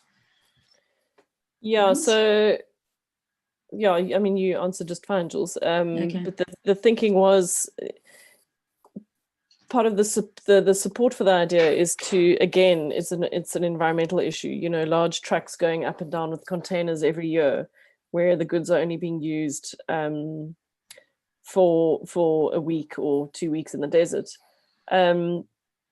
But not only the environmental concerns, but also that a very, very large reason, one of the big reasons why we explored getting our own land was to better support our creative communities.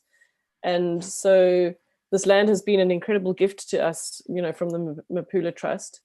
And we hope to achieve our own efficiencies through having the land. God, I mean, can you imagine if the event ticket price eventually came down? I mean, that would be amazing. And then also, so we feel that it's important to be able to offer the gift on to our creative community who make this thing such a vibrant and alive, beautiful thing. So yes, as Julia said, but it's still an experiment, and one of the things that we've got to be cautious about is it turning into, a big, I don't know, to use African burn law, clusterfuck, really. We've got some guidelines around it. It's, stuff's got to be containerized. In fact, Jules, I mean, have we made that information public yet? And we've made it semi-public, and we've spread it with our so we've sent it to all previous theme camp registered theme camps. We've sent it to all previous artwork, I think, in the last 4 years. And quite a few of them are, already have containers. They share containers, and some of them are, lived on Stony anyway. And so we have allocated a space on Quaggafontein where we can keep these containers. The reason why we want stuff containerized is it keeps it neat, like it keeps stuff safe from vandalism, etc. And also people are then the boss of that container. They have the lock. We don't have the lock. No one can tamper with that. So yes, we are looking to that, but we retain the right to, if we get inundated and there's too much, to kind of review that. Because the visual impact is quite dramatic. Because the interesting thing about Quaggafontein is that if you are, it's an interesting space because you can sense the entire space from any point on that land. And so if there's a huge pile of containers over there, you're going to actually see them. And the visual impact is very important. It's important that our space is incredibly beautiful because that is uplifting. It's quite an important part of the experience. It raises you when things are gorgeous and stimulating and beautiful. But I am partial to a good container myself, and so we are. And listen, there's also a lot of inventive ways to obscure containers. So, and those are kind of experiments that we're going to do. So currently we've got our 14 containers arriving on site. It's going to be the first time. Our main storage area is actually, we found this depression. And so we've made the site there. And so basically you wouldn't be able to see it unless you were at a high point, but obviously that kind of space is limited. So luckily containers are movable and we are experimenting with it. And yes, the intention is to support our community as much as possible with this beautiful gift that we've also been given. And it is more efficient, and it is very much a concern, because I know from all of our previous years of budget that transport is a massive part of what we do, is moving stuff back and forth. And if we can mitigate that by going, actually, it's not entirely necessary, I think that's a good thing for the planet and for the well-being of our crews to be able to use their creative energy, imagining even better and newer things. We've got a question from Angelo Doyle. Angelo, you can unmute yourself. I didn't actually have a question. I'm not sure what happened that it asked for a question. But just with regards to the trust and the ownership of the land, is there like a long-term type of lease agreement? What is the type of time frames that we will be involved with the leasing of the property or with the trust? I can hear DPW pissing themselves in the background somehow. But Angelo, it's quite a lovely story in that we were looking for land for many years to own. And like I keep saying, is that there were a hell of a lot of reasons why we were considering having our own land. And it has absolutely nothing to do with any concerns around Stony, because Stonehenge was our home. It defined Africa Burn, and it's a place that's very, very dear to my heart. And I think a lot of other people's hearts too.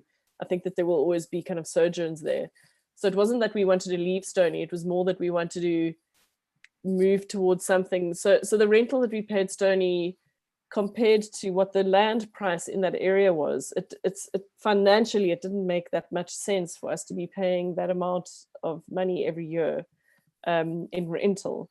So we were looking to purchase a piece of land, and so that then we could also start investing in infrastructure, which would make our systems more efficient, have the crew on site for a shorter period of time. That would also equal more money efficiency, because it costs a hell of a lot of money to have crew on site. Even though they're only getting tiny stipends, you've got to have medics and insurances and food and emergency services and everything for very long periods of time. And so, so we want to do, that was one of the reasons why. And so then we made it quite public that we were looking for land. And then we were approached by the Mapula Trust, and they said, well, they would actually purchase the land for us. But then, as it turns out, that what we decided upon was that they would own the land, and we get a usufruct, which is basically the right to use the land in the way that we'd agreed to use the land with them, and that is, I think, for 99 years. And the thing about a usufruct is that it actually adheres to the land. So if they ever sold it, they would have to sell us with it, the usufruct. So that has to be registered at the deeds office. And obviously the deeds office has not been open during the lockdown period. So what we have in a holding pattern is a lease, which actually just mirrors every single agreement that we have in the usufruct agreement. And I think the rental price is like R1. So there will be no cost to Africa Burn on that, besides maintaining it and loving it and doing all the projects that we want to do on it to expand our movement and create fertile ground for Quaggafontein and our community and what we do in the world. I don't know, does that answer your question? Yes, that does answer. Thank you so much. Super. Okay, Bash, questions in the Q&A? I'll take it again from the top. This is from Conrad Huber, and this was also a follow-up from that question.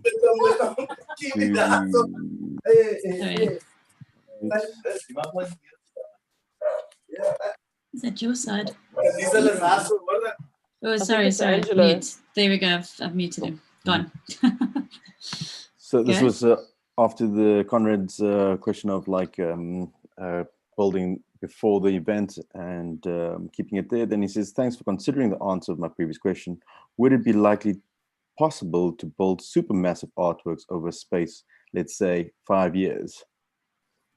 Not that I like to do, not that I would like to do it, but yeah. Totally. Again, this is the opportunity that the land offers us, is that we can do pieces that have a much longer time span, that can morph and change over time. You know, I think that that's a very valuable thing. So yes, the answer is yes. I don't know if anyone else wants to add anything, Roger or Isa, but yeah, I mean, certainly the creative landscape, I feel, will benefit massively from the different ways. And we've already got, so in this period where we've been having all these surveys done and everything, what we've also been doing is trying to facilitate, where possible, getting some of our kind of long-term contributors and large-scale contributors to come up and start imagining works in the space, site-specific works using local materials, and you know, we've done that for a hell of a long time with art, with our policies in Artcom, is rewarding things that use waste materials, art out of waste, materials that are, you know, from alien clearing kind of operations, that kind of thing, so that it's not clean, you know, glue laden material that is getting used. So it really is an opportunity to experiment with that. And, you know, projects with longer time spans, you know, there can be projects, we had a meeting with an artist yesterday who's imagining she's creating a beautiful visual book and a story about post-apocalyptic Karoo, and she wants to combine that with an immersive experience in the desert, and then that gets documented. So there's so many different levels at which that space can support creative endeavor, and so I find that incredibly exciting for the art landscape of Africa Burn. I mean, art creative landscape of Africa Burn. Like, there's so many more experiments that we can do. Aside, and the Stony landowners were very, very facilitative with us, but we were still only there for 2 months, you know, that, and that was quite limiting, and in very hot months as well. So I think it's just going to open stuff up. We've got people who are interested in doing land art already, you know, and so it's really just that experiment and that open canvas to see what kind of comes up, and just handle it as well as we can. Cool. Then there's a whole bunch of questions that I've been receiving via Tim. So Tim, you must just let me know if they've been answered. But there's one from Anashka De Beer. Hi guys, I have no idea if this was addressed yet. I'd like to find out if those of us who is not part of a project or so still be able to join existing projects to be able to attend the trip. Also, I saw workshops and so on, but being from Pretoria, it is impossible to attend these workshops as most of them, unfortunately, are in Cape Town. You can organize workshops in Pretoria, but over to Shannon. Well, Shannon, I mean, that's sort of talking to workshops, but also just in terms of being involved in projects. You know, there's a lot of sort of communication that happens on the Facebook page and within the Africa Burn newsletter, where Africa Burn kind of lets people know what projects are happening, and you can get involved with projects that are happening at the field trip that way. There's usually contact details in, you know, on Facebook pages and through the newsletter where you can get in touch. Otherwise, bring your own project, and it doesn't need to be massive. It can be an experiment. You know, you could have I don't know, like a camp that experiments with not using fossil fuels, or I don't know.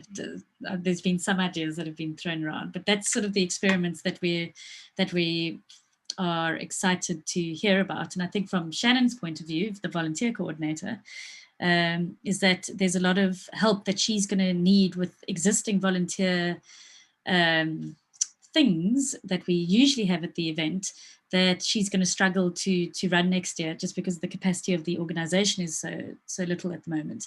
And so you could come forward and help with that, you know. But Shannon can talk to that quickly. If you want to unmute yourself, Shannon.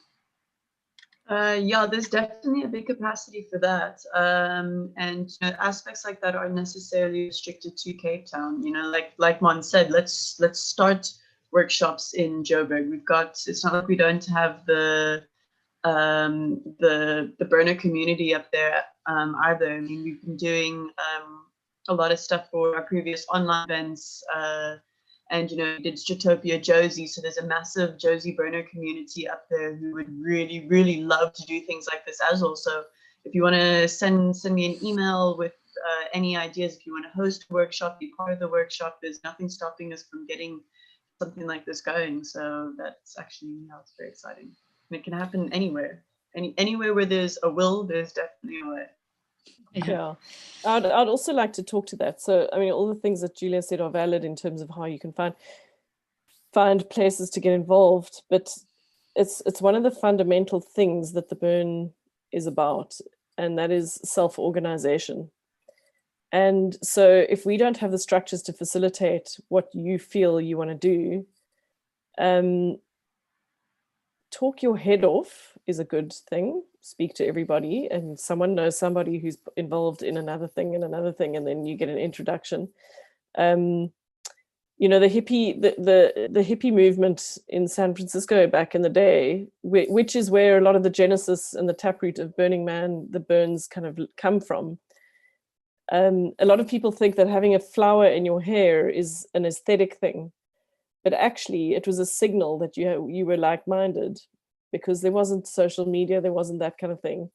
And so there was this notion of finding the others. And the way that you found the others is that you found people with a flower in their hair. So it's a lot easier in the age of digital everything and social medias and all that kind of stuff. So don't be afraid to try and find the others in whatever way that you can, because if you find your tribe, it's going to change your life. But you're going to be willing to put yourself out there and self-organize. So that is why when people say, like, yeah, there are no workshops in Pretoria, I'm just like, well, you can organize one, and you know, Shannon is a master facilitator and will, you know, help where you can, and we've got structures that can help with that too. And it's an incredibly empowering thing to do, and it's just also the right thing in the world. And then, yeah, Shannon, stay on here. Another question was from Jackie Middlewick, who runs the airport at Africa Burn. She wants to know, how do you want us to submit our suggestions and ideas to Africa Burn for the field trip? Well, obviously info@Africa Burn is one way of doing that, but also once we've sort of figured out how everything's going to be molded based on the feedback that we've received from this town hall, then we are going to open up a sort of communication portal for everyone to get in touch with Africa Burn to communicate what it is that they would like to do at the field trip. Yeah, so that will kind of happen relatively soon, actually, and definitely before the end of the year. Jackie, so that was your question. Will you need rangers on the field trip? Absolutely, definitely. Because, you know, there's places like Sanctuary and that kind of stuff are going to be difficult for us to facilitate because of the cost associated with it. And so rangering is something that that you'll need to do. Annie, I don't know if you wanted to talk to this and sort of your ideas around rangering at the field trip and how sort of projects that come forward can get involved in the ranger portfolio. Would you like to talk? Are you still here? Hi, yeah, I can't start my video because the streaming is just disappears everything. So you'll just have to put up a little Galago picture. Yeah. Yeah, the rangers, we thought this would be a wonderful idea to get everybody back into rangering.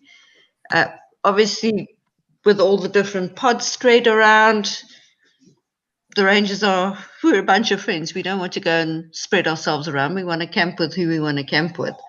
So we were thinking it would be a good idea if the camps provided their own rangers. There's time for people to step up, stop radical self-reliance again, communal effort. We'd happily train them, give them what they need to get to be proper rangers, support them in what way we can, and let's get more people, more volunteers. Cool. Thank you very much, Annie.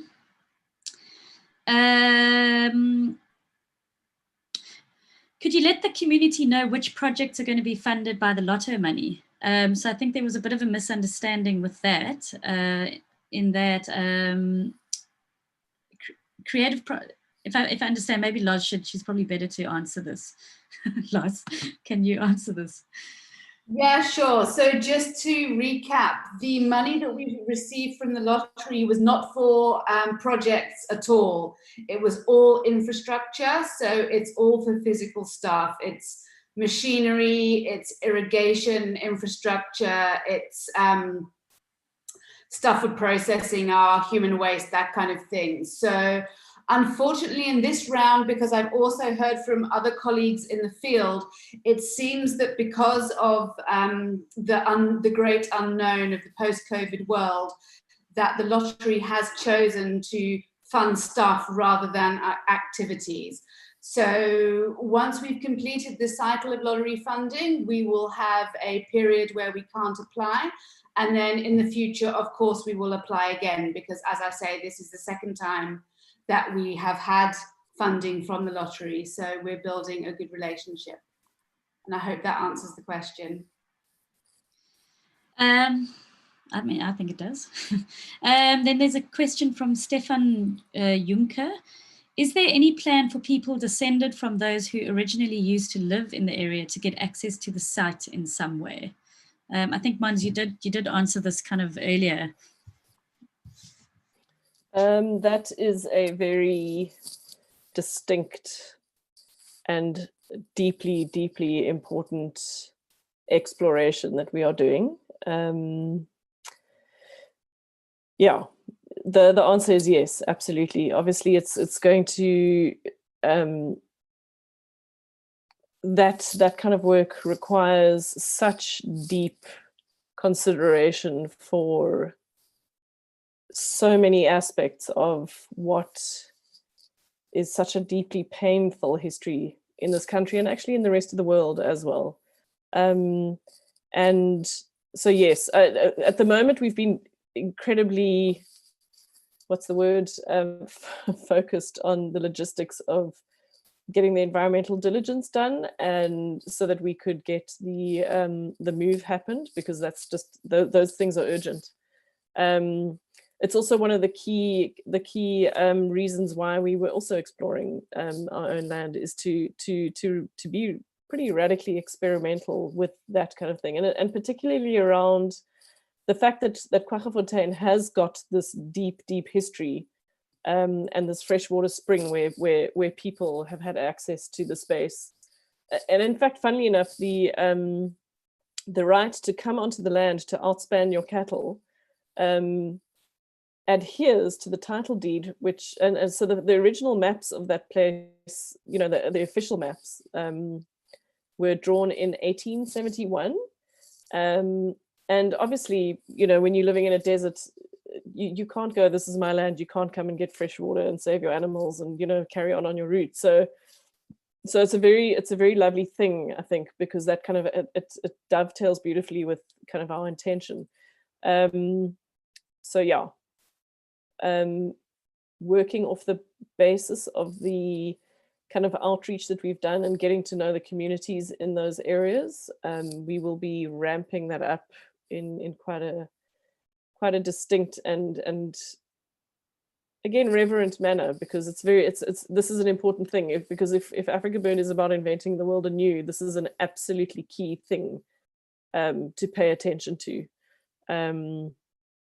And yeah, I think that's enough. But yes, if you have any ideas, we have got leads on how to do this and that kind of thing. But it, if there are any people who have any ideas and blueprints of how it has been handled in the past, or any ideas about how it should be handled into the future, let us know. But as you know, as Lorraine was also saying, you know, we've initially the very first trip that we did out to the land, we've had a First Peoples camp at Africa Burn for a couple of years now, and we called on those participants of Africa Burn to join us and come to the space, and it was a very, very special moment, and we certainly want to do a hell of a lot more of that and work out what could be the most transformative thing that we can do with this privilege and this honor of engaging with this piece of land and engaging with that painful history and making sure that we do right by it, and hopefully actually do something so fucking brilliant that it becomes a blueprint for the rest of the world, you know, if one is going to think big. Cool, man. Thanks. Sure. I'm just gonna. There's a question from Rick Lieberman, and I'll get to him now. Just a quick one. Alexandra Hutchinson, is there phone service out there? No, there absolutely isn't. And here's some nice questions. The trek route you mentioned, this is from Janita Pretorius. The trek route you mentioned, is that the ox wagons or older kind of routes? I think you said it right at the beginning, Mons. I've actually, I actually did a written answer to that. Oh, right, okay. Yeah, but no, the thing is that that space and those routes have been used by multiple layers. So there's Middle Stone Age artifacts, there's Late Stone Age artifacts, that used to be the Tankwa route used to be a big route going from the south to Kimberley, actually, for the Diamond Run. So there's that era of stuff. There's pottery. There's glass. So it's very ancient use, and then there's more recent use from the 1800s, and a lot of also kind of like shepherds' cottages, more recent stuff, a couple of graves, that kind of thing. 1800s, 1900s, early 1900s. So yeah, it's a very, very layered kind of use. Two of the sites there are the archaeologists who inspected them said that they're very rare in the Tankwa. In fact, some of those kinds of middens have actually only been recorded in the Cederberg. So they're very excited about this. So we're hoping to explore that quite comprehensively, and which I think is super exciting. And let's see what it tells us and work from there. But they certainly are very important things to look after. Cool. And then I think you've obviously answered Vincent Kruger's question about have you mapped the water flow and density during the last rainfall, which I'm sure you did. Yeah. So look, actually, the last rainfall didn't yield any actual water flows. So the catchment area, which is actually the mountains behind me, the Skoorsteenberg, it's a very short run, so it never really builds up a massive head of steam. But obviously these are ancient landscapes with very, very on this, it's got a lot of surface geology. Incidentally, the Tankwa is famous for the fact that a lot of geological processes that you can see on the surface are usually only seen at like a kilometer depth, that can be seen by geologists when they dig cores. So it's all quite obvious where the water flows. It's just very, very rare that the water flows. So the proposed event site, in case that's what you're concerned about, is on a slight watershed, pretty much the opposite of Stonehenge, which was at the confluence of a really large catchment area, which is so that's why a lot of water would build up ahead of steam. If the rain was happening, in the faraway catchment, it would build up ahead of steam and eventually run into the Tankwa River. Whereas this, our proposed event site is not with that. But you can see that when there are dramatic weather events, it does do a flash flood, and you can see exactly where the water flows.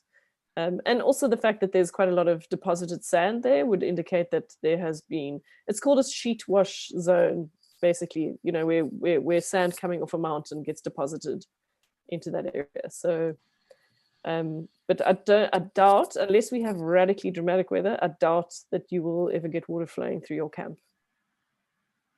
Cool, that's good news. A la 2012, yeah. A la 2012. Yeah. Then we've got a question from Rick Lieberman. Rick, you can just unmute yourself.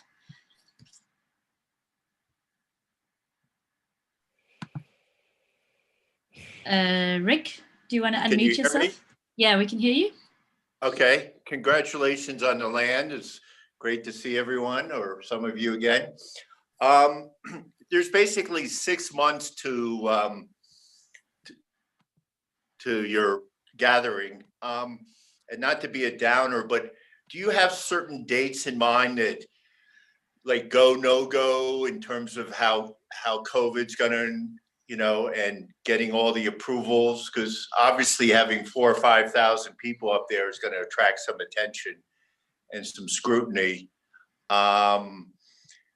Is there a sort of a point of no return when you're just going to go for it, or how are you going to monitor what's going on in the world or in South Africa? Yeah, I mean, I guess, Rick, it's such a moving target. It's just one of those things we're going to have to navigate as we go along. The intention with the tickets is that there'll be a sliding scale refund policy. So the closer we get to the event, the less money you'll get back. If the government lock us down again, or if COVID flares up again.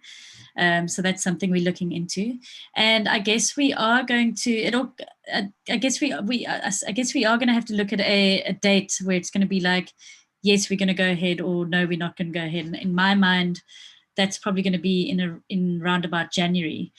But just in terms of what's allowed and what's not allowed in terms of event legislation, is that we are working closely with Anna Marie, who's working closely with national government to get to be allowed to have that amount of people on site, given where we are, the fact that it's outside, and all those things. So we're doing as much as we can to not attract bad attention, and to do as much above board as possible.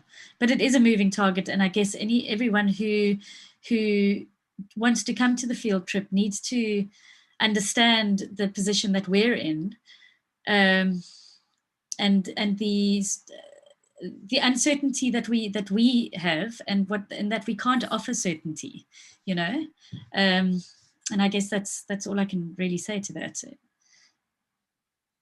Does that answer your question? Absolutely. Thank you. Cool. Thank you.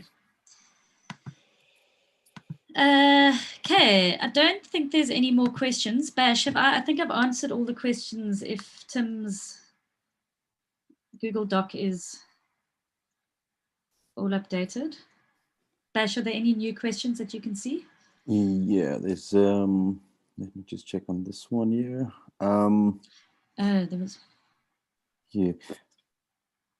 What I'll do is that let's just go with this one. There's one from Jared Lake. Where are you now? Are we considering any dark skies initiatives to protect the stars and wildlife? Stars? Yeah, and wildlife. I did also answer that as a written thing, but the dark skies requires 80,000 hectares minimum, or 82,000 hectares minimum, to be classed a dark sky space. However, I did actually speak to the head of the Quaggafontein National Park, and so it's possible that we could do an application together at a later stage, but they have been exploring that.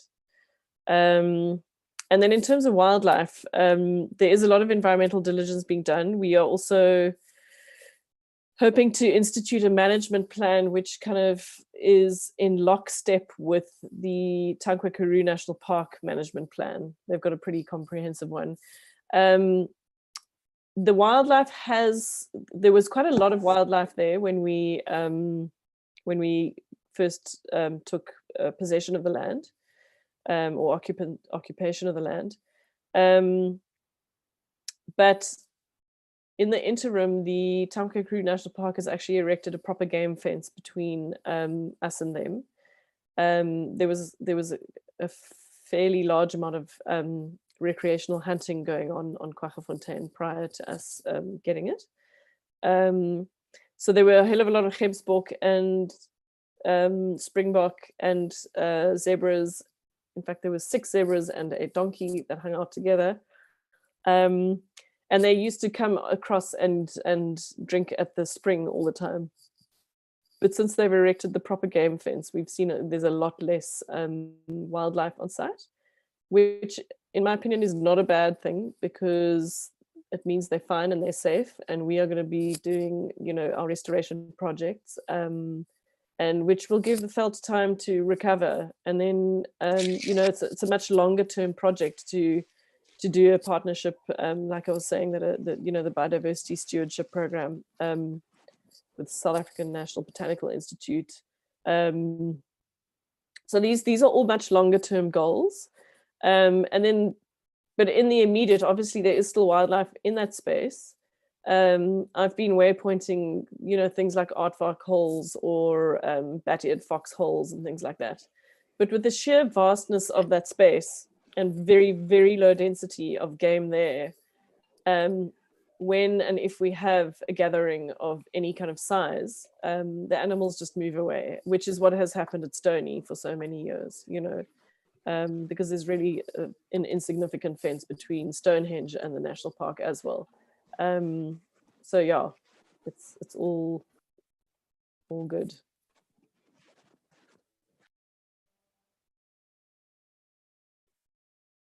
You're on mute, Jules. Yeah, no, I'm just trying to find the questions again.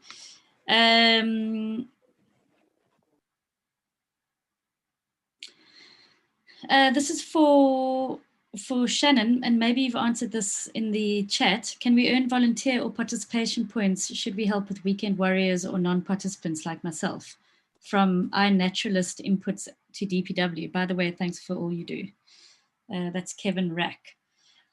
You can definitely get participation points for doing that.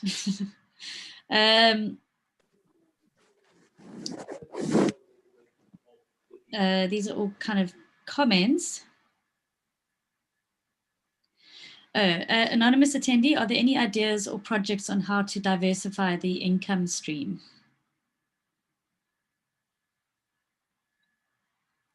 I guess that's lots of... Can I suggest that Lorraine takes that?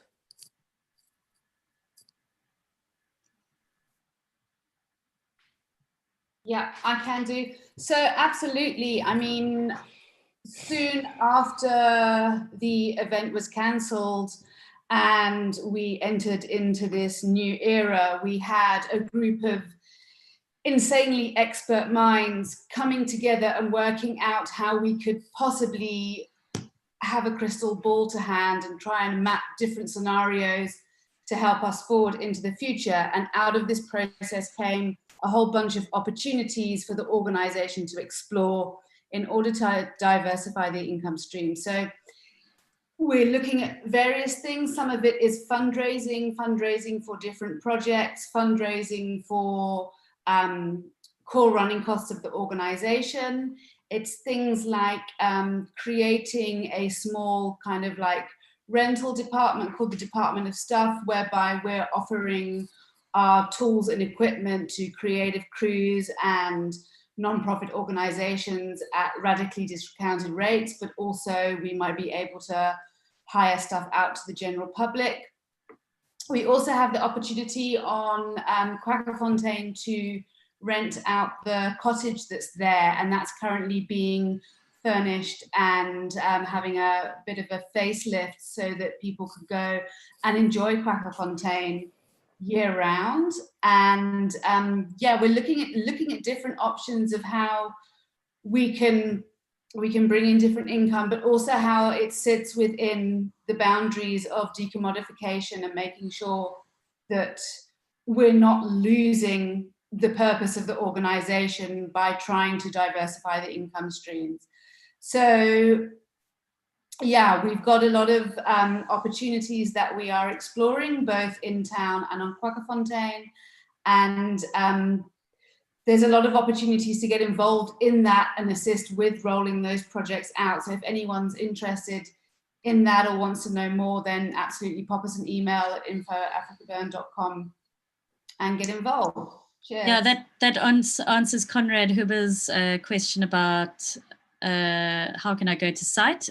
You can contact me actually, julia@africaburn.com, and you can book the cottage and stay there for the weekend. Brad Hutton, when do we propose tickets to go on sale for the field trip? So that we'll announce it, but it would definitely be probably on this side of the year, all dependent on sort of project communication with us that you'd like to do up there. So sort of the moment you give us your ideas of what you'd like to do on site, then we can start allocating DDTs almost immediately. And if there's going to be a general sale, we sort of earmark it to happen this side of the year and not next year. But we'll kind of see how that goes.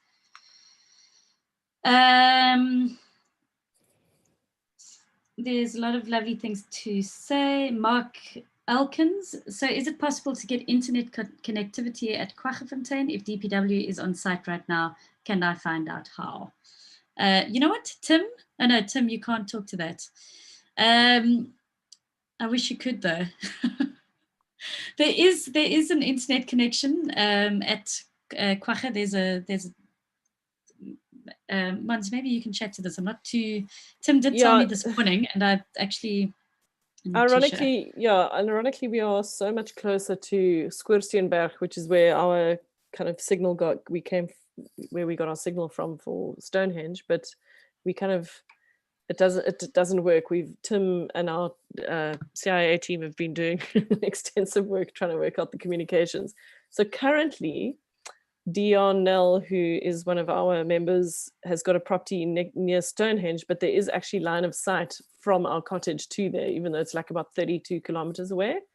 So he is actually lending us his connection with a nice fat dish on the roof of the cottage. And ironically, the internet there is better than it is here in town. As Robert likes to say, it's so fast it gives you whiplash. Whiplash. Okay, and then I'm gonna I think it's probably time to start closing the discussions. I'm gonna just read a few really nice messages. Thank you for hosting this space and facilitating this town hall space. This sounds like an incredibly exciting opportunity for reinvention and reimagining our new Africa Burniverse. Is there possibly an open online platform sharing space post this town hall session to enable information sharing and ideation contribution, aligning synergies and cross-pollinating with like-minded other than the centralized communication basically from Africa Burn. And I guess there will be that once we sort of launch Field Trip officially, if this isn't official enough. From Monique, that was from Hans Mullman, and then this from Monique, not a question, but I love the going back to basics idea for 2021. It has been so rewarding to learn how to become self-reliant, overcoming first fears, learning new skills, and learning what we are capable of. That's what the Burn is about. Thank you for your work that makes this dream possible. Nathan A. Honey, when do artist support and radical self-reliance become conflicting? Maybe the Field Trip is an opportunity of looking at this. Definitely. Janita Pretorius, birthday suit should be considered an essential service and would have to be operating 24/7. Absolutely. Then we've got one final question from Louis Drake. If you can just actually help me pronounce your surname, that'll be great. You're not there now. Louis, do you want to talk? No, I don't think so. Okay, I think there's probably a problem there. Okay, so I think if that's it for now, I don't think there's any other questions. Sabash, Faldila. Hi guys, just want to shout out to a really well constructed town hall. Well done, you all look absolutely fabulous. Thanks, Faldila. And Conrad loves us. And that was commentary. Thanks. Cool. So I'm going to end off with the video that we had in the beginning, because it's a really lovely video to get lost in. And Cindy, do you want to do a ceremonial goodbye? Where are you? Hi, Yes, there you are. Yes. indeed, I do. So as I said, when we finish everything, I'd look at the candles and see. The candles have been very beautiful. The candles have been very peaceful. They burnt clean, except for on each side, on the left-hand side, we've got a teardrop going down. So when you have wax formation on the left-hand side, it speaks about internal influence, okay? But it speaks to something, it speaks to the past, okay? It's saying basically past hindrances or what would affect whatever we were meditating on today, whatever we were discussing on today. So it's meaning like, so basically we've got an sure sign that what we must leave the past in the past, and we must be obviously to learn from it and to move forward in a beautiful and new way. So that's what that candle, but in particular, the blue candle spoke to us today. The yellow candle, when we spoke about the land and the history and all of that beautiful stuff. But when we got into the nitty gritties, when we spoke about field trip and about us going, the blue candle. So the blue candle, if you remember what I said, spoke about patience and loyalty and wisdom, memory, protection. So I think it's talking to us about the kind of space that we're moving into, the land as well, and that it's something that we must protect, and that it's something that we must be patient with it, and we must be patient with the process, and we must be loyal to our principles and why we want to actually gather. So with that being said, Amaku, isale kahle emakhaya, sweet dreams. Thank you for joining.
Just preface everything with bio. Preface everything with bio.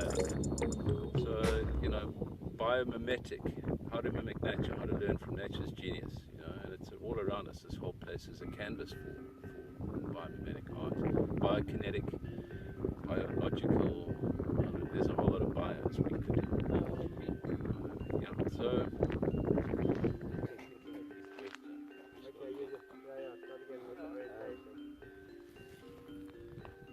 so that's then west, yeah? Or west-ish. You got a feature here which you can't. So there's a view line. You know, this is an amazing spot because you can see that whole north range. Yeah. So that view line opens up. Yeah. So because you're on the watershed, this spot is at 360. Yeah. All of this. Yeah. Yeah. You really make something. Yeah. You know, so this is the hub. This is all the partying and stuff's going on around here. And the things. There's maybe the back, you know, there's a view opening up, a vista line here that we see through it, like you know, anchored on that Tafelberg over there, whatever. Yeah. Team camp. Yeah. And then the village, the kind of town, you know, this scale, literally, two bubbles, there and there, that's bigger than we had on the other side by far. Totally. And what's nice about these is they're on the east, and they kind of, you know,